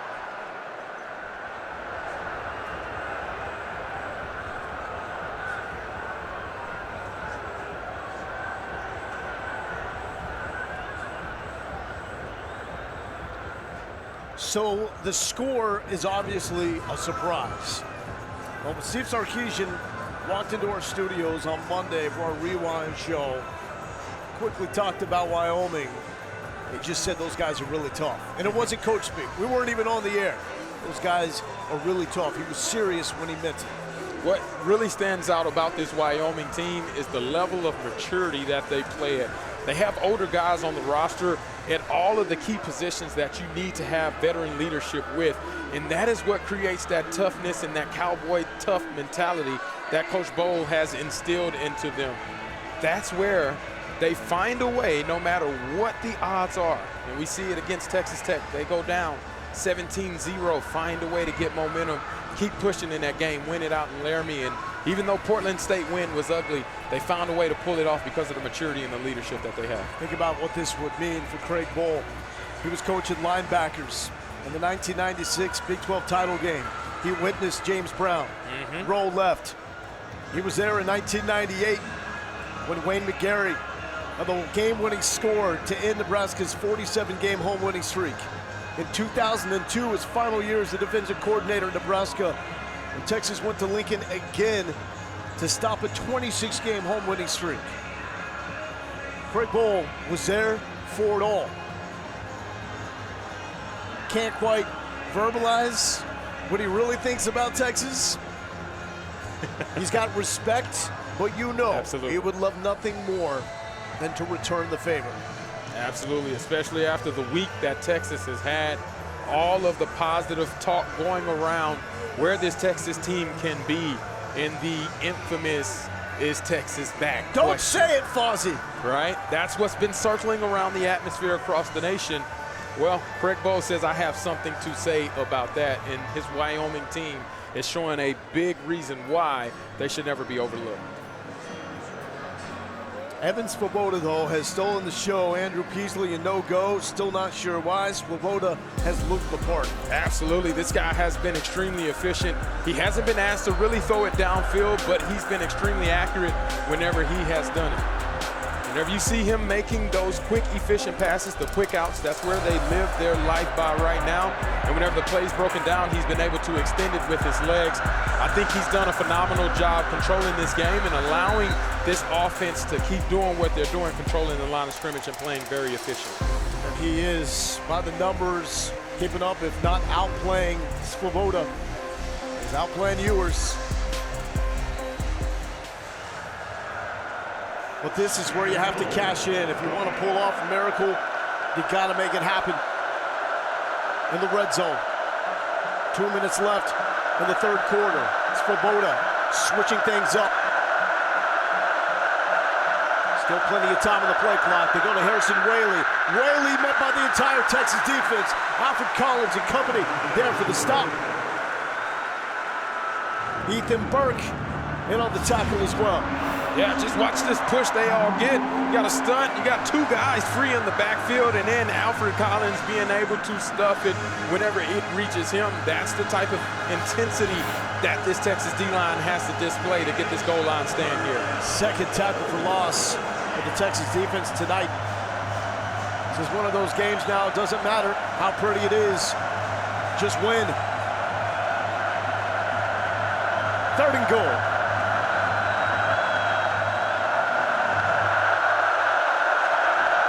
Play clock was at 0, no flag. Sorrell brings him down. Barron Sorrell, when the Texas defense desperately needed a play, Sorrell delivers. What a phenomenal sack. One-on-one opportunity for Barron Sorrell coming off the edge. Hey, you're gonna put 2, 3 people on me, it doesn't matter, I'm gonna roll right by them, and I'm gonna give my Texas team an opportunity to create some momentum and force a field goal attempt here by Wyoming. John Hoyland comes on, 3 for 3 on the season. This should be nothing for him at 46 yards. He's the master of 50 plus. The kick is up and it is good. So with 20 seconds left to go here in the third quarter, Wyoming has tied it up with Texas. Now, that was a long drive. The key thing about that was it took so much time off of the clock. You look at it, Wyoming had the ball for 10 minutes, 17 plays, 77 yards that drive, and they didn't come up empty-handed. They were able to find a way to put points on the board and tie this game up. So huge win for Wyoming on that drive, playing keep away and adding points for them to stay in the game. But if you look, the fact that it was first and goal, Texas may be saying that's a huge win for us defensively. Absolutely. And that Barron Sorrell sack, that's the biggest play the Texas defense has made tonight. Absolutely. You want to see more of that if you're a Texas fan. Be able to create and control the line of scrimmage, put Wyoming in third and long situations and allow them to pin their ears back. We'll see if they can do more of that in the fourth quarter coming up. A 10-minute, 22-second field goal drive.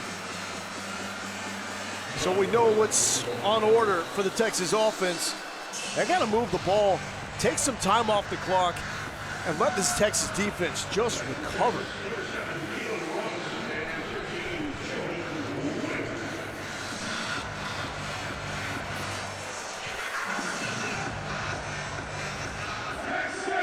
Kick is away. Keelan Robinson takes it with a footstep of the goal line. Gets a block from Jordan Whittington, and it's out to the 25-yard line. So Quinn Ewers, 10 of 20 for 87 yards. He's got one touchdown to Byron Murphy. He is really embracing his role as a leader, trying to get his guys going. But part of this, between the lines, they need more from Ewers as well. Absolutely. The accuracy just hasn't been there on a consistent basis. We'll see if he can find it right at the end of this quarter going into the fourth quarter whenever the game is on the line. So no C.J. Baxter tonight. Brooks with a nice run, still up to the 40-yard line. It takes 4 Cowboys to bring Jonathan Brooks down. And Jake Majors was running with him the whole way. 3 quarters of football complete here in Austin, Texas. A pivotal 4th to come. Wyoming 10, Texas 10. 4th quarter when we return. Sunday. The debut of the Drone and Light Show going into the 4th quarter inside DKR. We've seen the drones make the tower. We've seen Bevo. We've seen the hook 'em hand sign. There it is. Pretty impressive debut here in Austin, Texas. Moments ago, though, Quinn Ewers, Jalen Ford, the ultimate leaders on this Texas team, got the team together trying to figure out something, a way to get this team started. Moments ago, Morgan Uber caught up with Steve Sarkisian.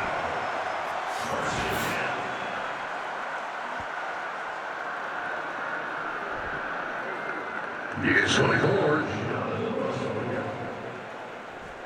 Coach, you told me before the game you expected this team to face adversity. What response do you need to see from your offense here in this 4th quarter? Well, now we're just going to come down to executing here in the 4th quarter in all 3 phases. And that's a good start right there, running the football.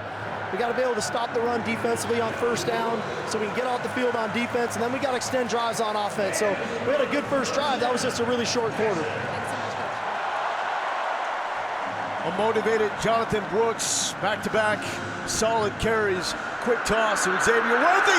Worthy is still up! The Burners, the sideline, he's tough, he's fast, he's Xavier Worthy. House call. If you need your playmaker to make a play, he steps up in a big way, makes one guy miss, and then uses that speed and takes it all the way to the crib for 49 yards. That is how you turn it around at the drop of a hat. One of the most complete playmakers in all of college football. Absolutely amazing, extremely explosive. Doesn't matter who you are not catching Xavier Worthy. You can say bye-bye to that one. Hey, I like the light show. I like the drones. But give me Xavier Worthy streaking down that sideline all night. And a flag on the extra point.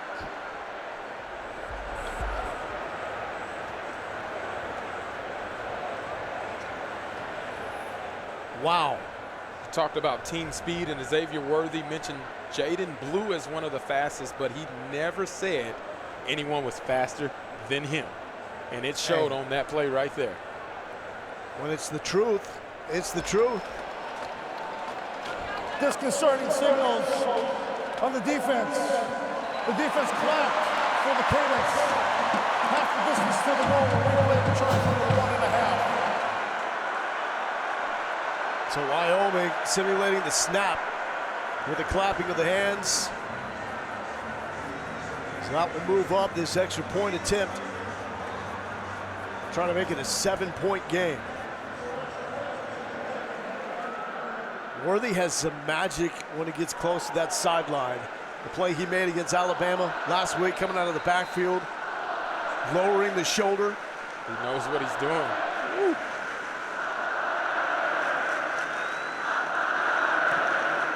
That man is an electric factory.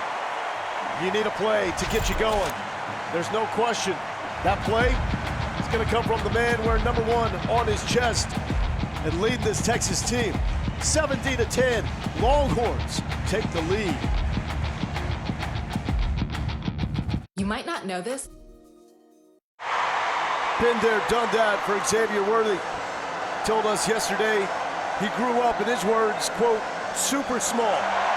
So he always had to play the game with a chip on his shoulder. Yeah, this is a numbers count. Quinn Ewers can either hand the ball off. Unless Wyoming has too many defenders, he can throw it out to his dynamic playmaker. That's what he did, and X made a play whenever they needed the most. And this is the type of Saturday night the folks here inside Darrell K. Royal Texas Memorial Stadium were anticipating. Fair catch. So Wyoming will take over at the 25. Let's check in with Morgan. Guys, guys, for much of that third quarter, I was watching Xavier Worthy on these sidelines, pacing the sideline, came over and really even standing by himself. And one of the things coming into this season that he really focused on was the mental game. Remember, he played 6 games last year with a broken hand last season and said it was hard coming back from that. One of the things he does now, he sits for 5 minutes pregame by himself, and he also isolates himself during the game and thinks of words or phrases. He told us the word that he uses a lot, your year. But guys, I wonder if he was thinking on that last time, touchdown. Whatever he was thinking, Morgan, it certainly worked. Wyoming running into a brick wall in the 4 of T'Vondre Sweat. Here's where depth plays a factor. Whenever other guys are getting tired, it seems like Texas's rotation on the defensive side of the ball allows them to become stronger. And you see it on that play right there with T'Vondre Sweat in the big TFL on first down. He asked Pete Kwiatkowski about the leaders on defense. He said, well, it has to start with T'Vondre Sweat. He's so big, you can't miss him.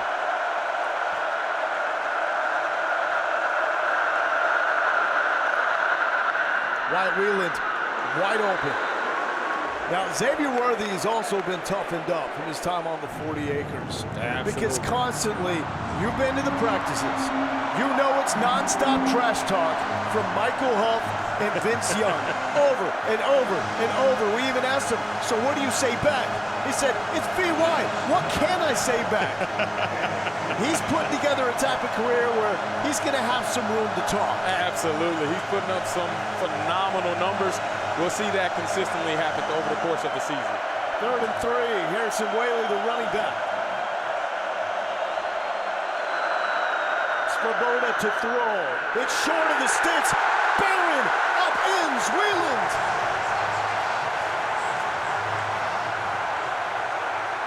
That is the most active dude on the Texas defense tonight. What a huge hit right there. Again, a numbers game. Svoboda could have handed it off. He sees that he likes the numbers on the outside, but number 23 says you didn't see me making that play right there as he forces the big hit on Wyatt Wieland. He's trying to make a statement. He feels like he should be in the race for the Jim Thorpe. 4th and 3, Wyoming to punt it away. Worthy is back deep. No pressure from Texas. Got a good return set up here. The moves. Trying to shake free of a leg tackle, up and over. Some dexterity by Xavier Worthy. He sent this stadium into a frenzy. Quinn Ewers will try to keep it rolling and add to it.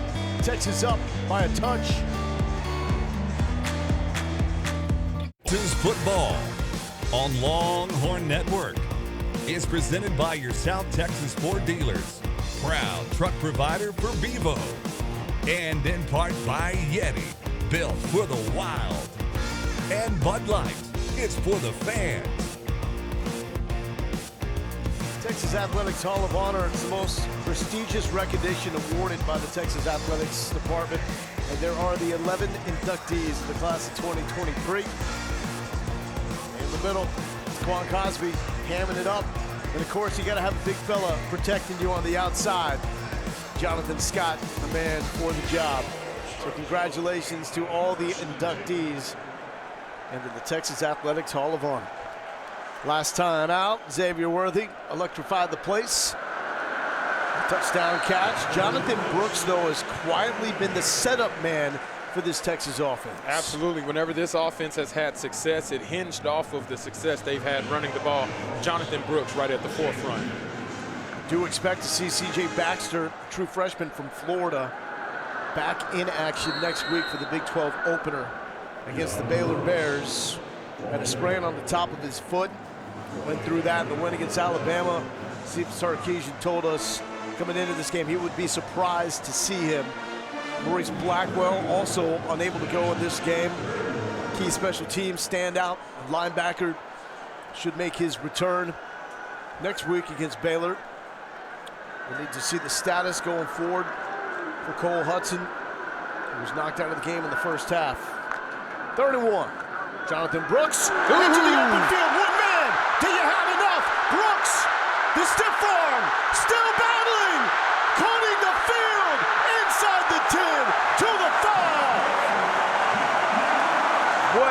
explosive run right there to take them right over 100 yards rushing and then some. Established a run game. That's what Steve Sarkisian wanted to do. And I can say that rush went over 5 yards. 61 yards of relentless running from Jonathan Brooks. Will he get the payoff in the pay dirt? Brought down a couple of yards shy. What a big hole right there. The offensive line able to give Jonathan Brooks some running room.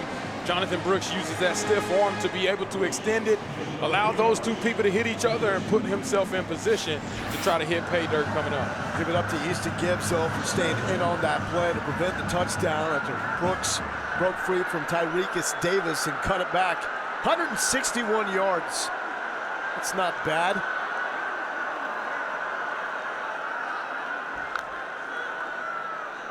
Brooks tackled for a loss. And it's Sebastian Harsh with his second play behind the line. He's got a sack in the TFL. And that's one right there. Wish you could have back. Jonathan Brooks almost stays up, but unfortunately can't keep his balance. Great play by Harsh, unblocked, being able to force that run into a loss for Jonathan Brooks in this offense. How surprised are you that they don't have their featured back, Byron Murphy, in the game? Very surprised. Feed the big man the ball. He got his touch early in the game, the first touchdown for the Longhorns. Ewers now behind the block from Christian Jones. Pay dirt, Quinn Ewers. The man that held the players-only meeting before practice on Tuesday, picking it up at the right time, 5 yards and in. Absolutely, what a phenomenal run set up by Jonathan Brooks. The way that Jonathan Brooks ran the ball on that play allowed Quinn Ewers to be able to maintain on the read option and find his way into the end zone. Even take some contact, stay up, find his way there. Huge score, and then Quinn Ewers shows you some of that emotion at the end as to why this Texas team is to be reckoned with this year. Yeah, it's his team. It shows a lot, though, how even with the early game struggles, that in some part were on his shoulders. He didn't back down. He didn't cower. He maintained that leadership role and was the vocal leader of this Texas offense. Absolutely. We saw him and Jalen Ford bring the team up. They brought the energy. They said, this is going into the fourth quarter. We got to find a way to control it and finish it out. And what better way to follow that up with 2 touchdown drives, one by Xavier Worthy. This one spearheaded by Jonathan Brooks, but capped off with the Quinn Ewers touchdown run. This Texas team is looking good right now. Wyoming was giving the Longhorns everything they could handle through 3 quarters. But late in the third, Jonathan Brooks started to get it really going and opening up some big runs. There is going to be a review to see if Quinn Ewers did get into the end zone.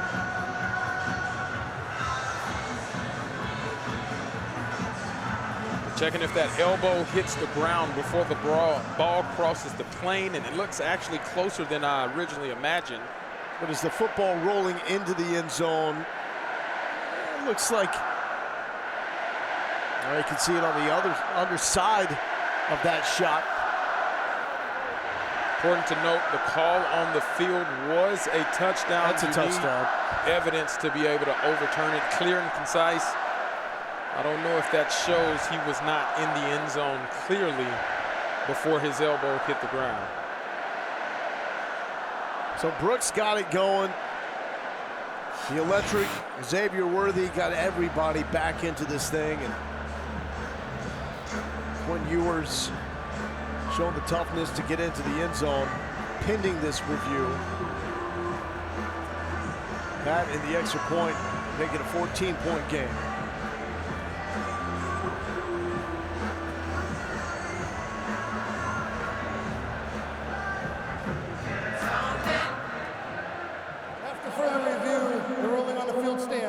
Touchdown.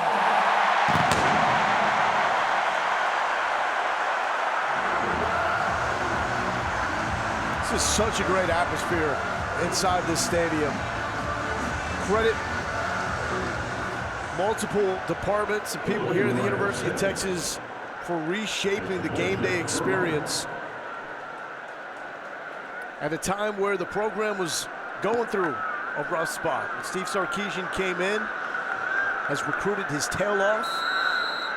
has put so much focus on player development. These players are getting better. Ultimately, what the fans need is a winning product.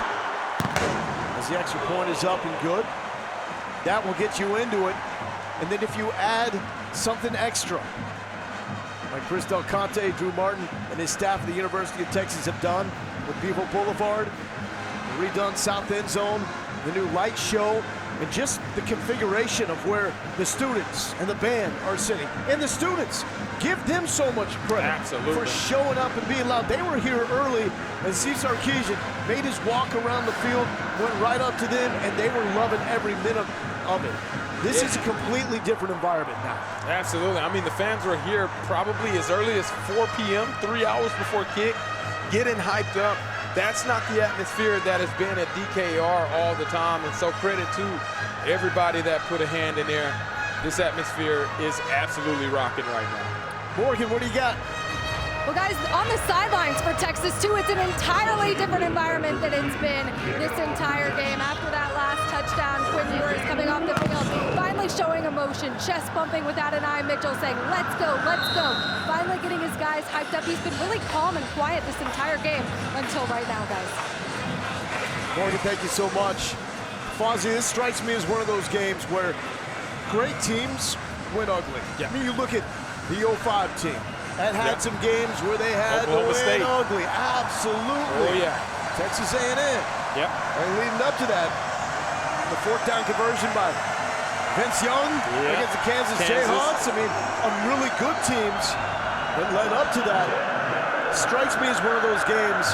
This will benefit Texas if they can just find a way to hold on regardless of the final score.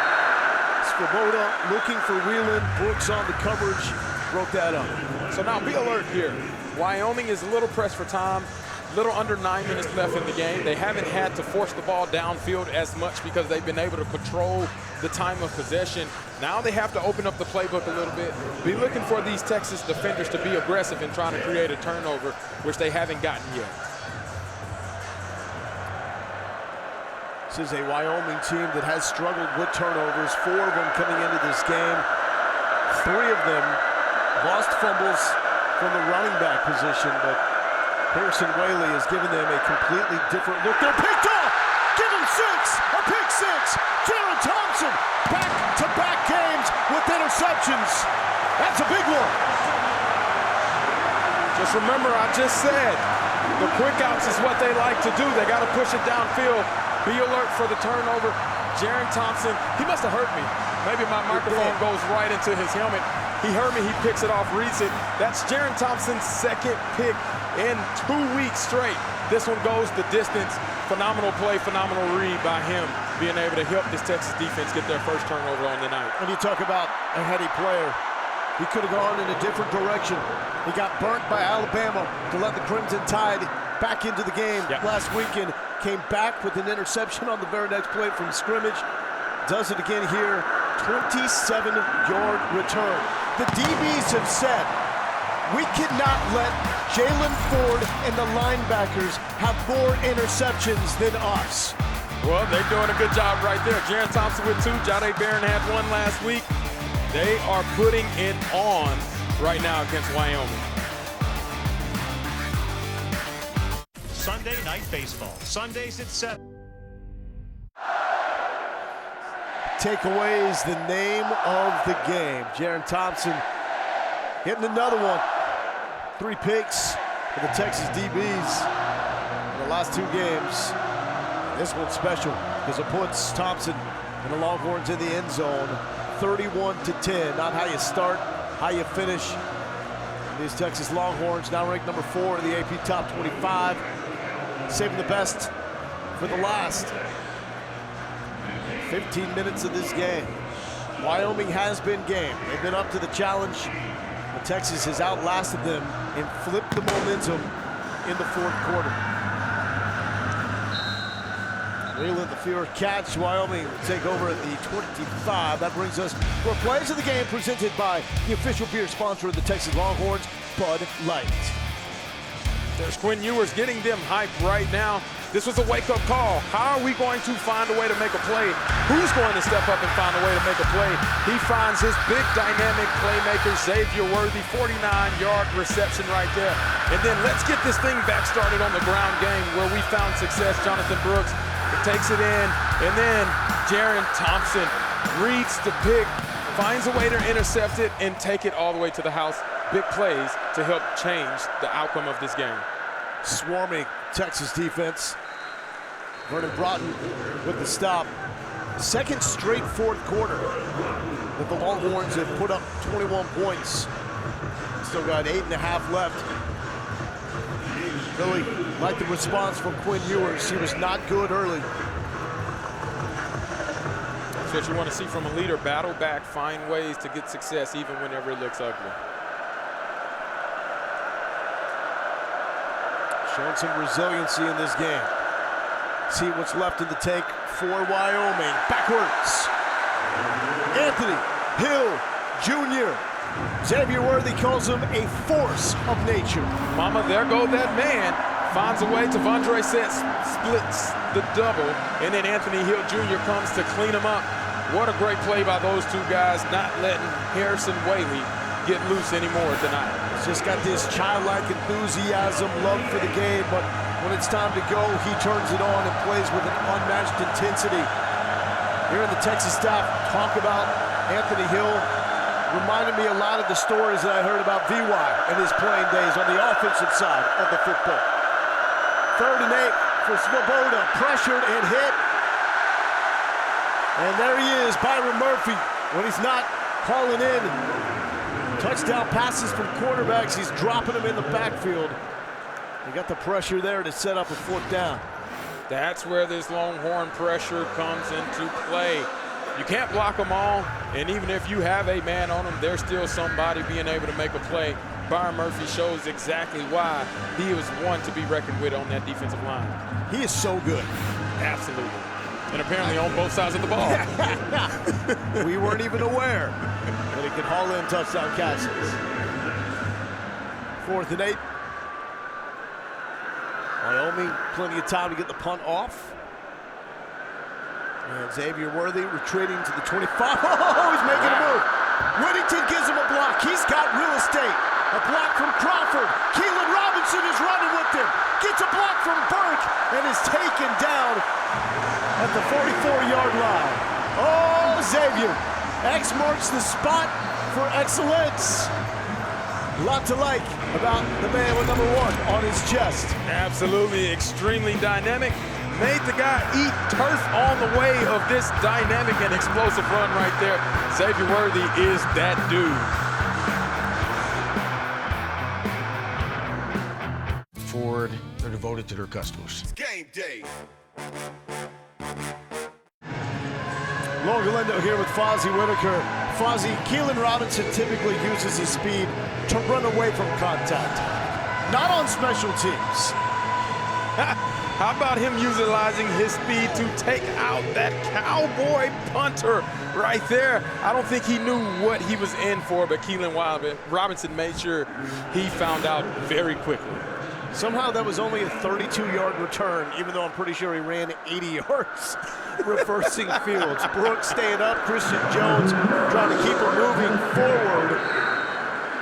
And he does. Jonathan Brooks, really, it's been an eye-opening performance for him because where the Wyoming defense is at its best is up the middle, and that's where he has consistently attacked all night long. And it's a really good line for him, over 150 yards. Absolutely. Talking about yards and rushes that go for 5 yards or more, you can add that to his category again. 6-yard gain for Jonathan Brooks on that play. Got a really good 1-2 punch with him and C.J. Baxter when he returns. Here's Jaden Blue. Brings a little more make you miss than Baxter and Brooks, and it brings that upper end speed. You kind of see some differences in the stylistic of the way that the plays are called. You see Blue has a little bit more speed, so they're trying to get him to the outside, get him one cut, get vertical. Just wasn't there right on that play. 3rd and 3. And there is Blue. Blue will move the chains. Ball is out. Wyoming has it. And Jaden Blue coughs it up. That will lead to I'm sure an in-depth conversation on the sideline. Yes, that is the first offensive turnover that this Texas team has committed this season, and it comes at the hands of the running back. It pains me to say that as a running back, but the critical part about this is that you're 5 minutes and 56 seconds left in this game. You know they're going to be stripping the ball. I'm sure Coach Choice has already reiterated, take care of the football. They let one slip away right there. Jaden Blue will be talked to on the sideline about that. Standout defensive tackle Jordan Bernaloni is there to make the stop and force the fumble. Bernaloni, preseason first team, all Mountain West Conference. Little sweep action. And that is Asante. Solid pickup on first down. That's the big play guy that's been relatively held in check, but doesn't have a lot of catches on the season. Although the 2 catches he had last week against Portland State both went for big hitters and touchdowns. Yep, Coach Polisak talking about ways they wanted to attack this Texas defense. The inside zone was one, attacking the C-gap, and then utilizing the jet sweep as we saw there with Asante.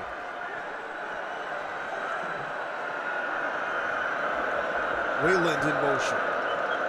DQ James with the carry. Anthony Hill takes him down.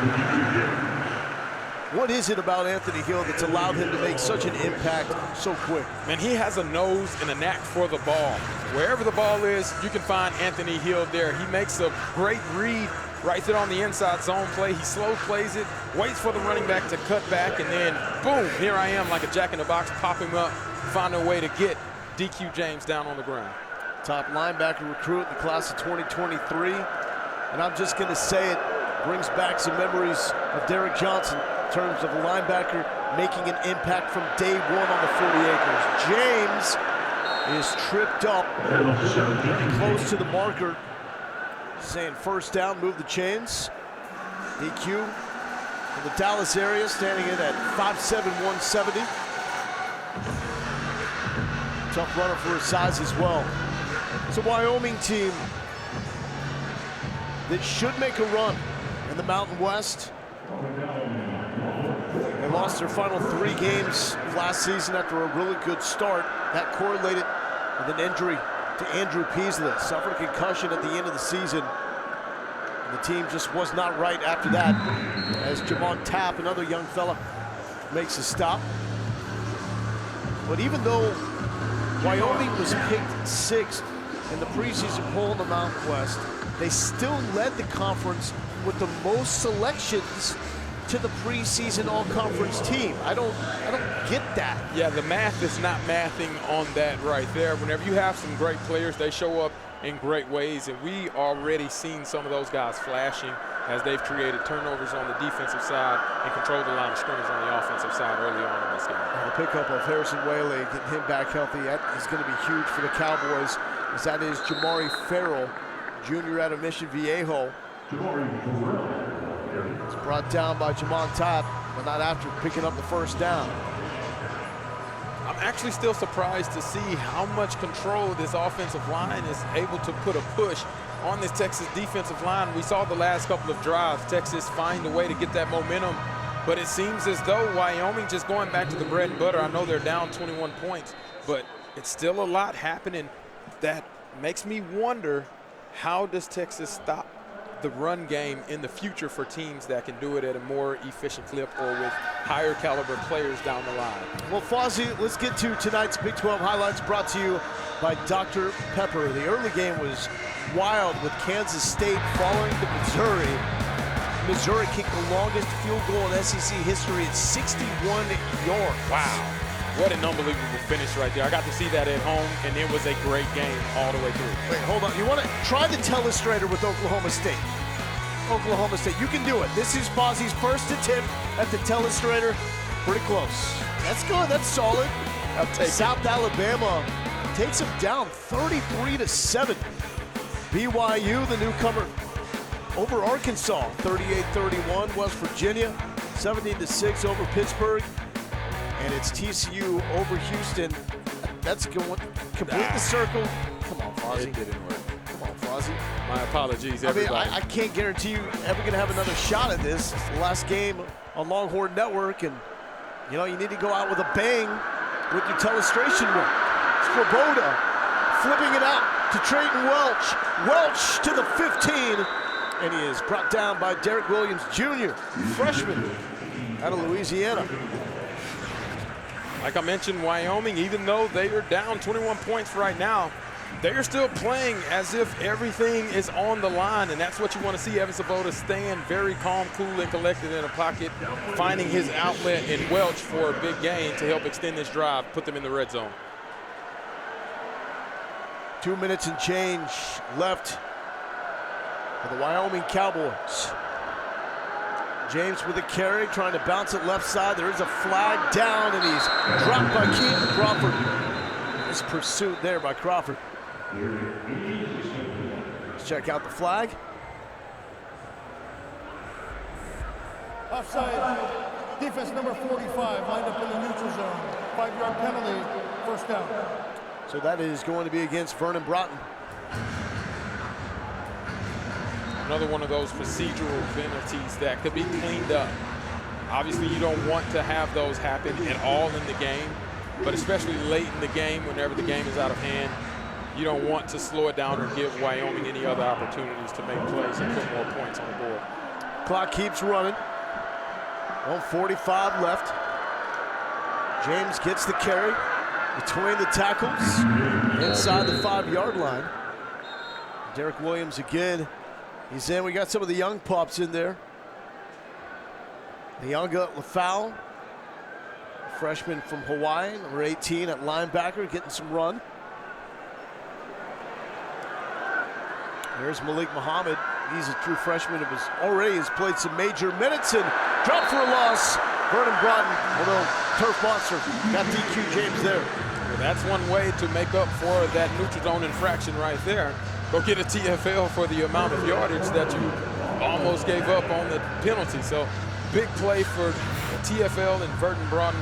See if they can find a way to stop this Wyoming offense from scoring, or can Wyoming punch it in for the last minute? The game within the game right here. Pride on the line for both these teams.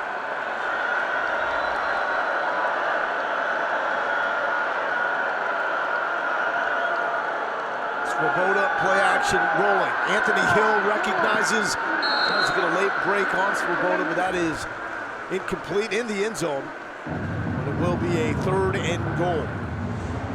Got to imagine, really with nothing to lose at this point, 2-down territory for Wyoming. Absolutely. Look for them to try to hit a quick out. I wouldn't be surprised if they take that same mentality, have the quick out turn up into a wheel, try to throw it into the back corner of the end zone as an opportunity for them to put points on the board. Texas defense allowed a touchdown on the opening possession, a 62-yard run by Harrison Whaley. They have not allowed a touchdown since. 3rd and goal.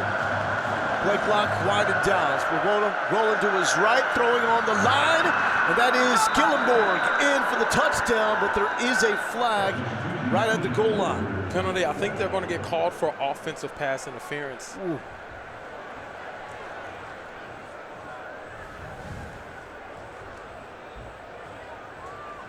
Pass interference, offense, number 81, 15-yard penalty. Replay 3rd down. So one tight end wiping out a touchdown catch for another tight end. That's Welch, 81, called a little bit of a pick there. That's a big play, a big penalty right there. Wipes out a touchdown and pushes you back outside of the 20-yard line. It's a huge, huge mistake by Wyoming. Wyoming 4-13 on 3rd down. 1 of 2 in their red zone possessions. The other lone score was a field goal. Conservative call to James. And James is brought down by Javon Tapp.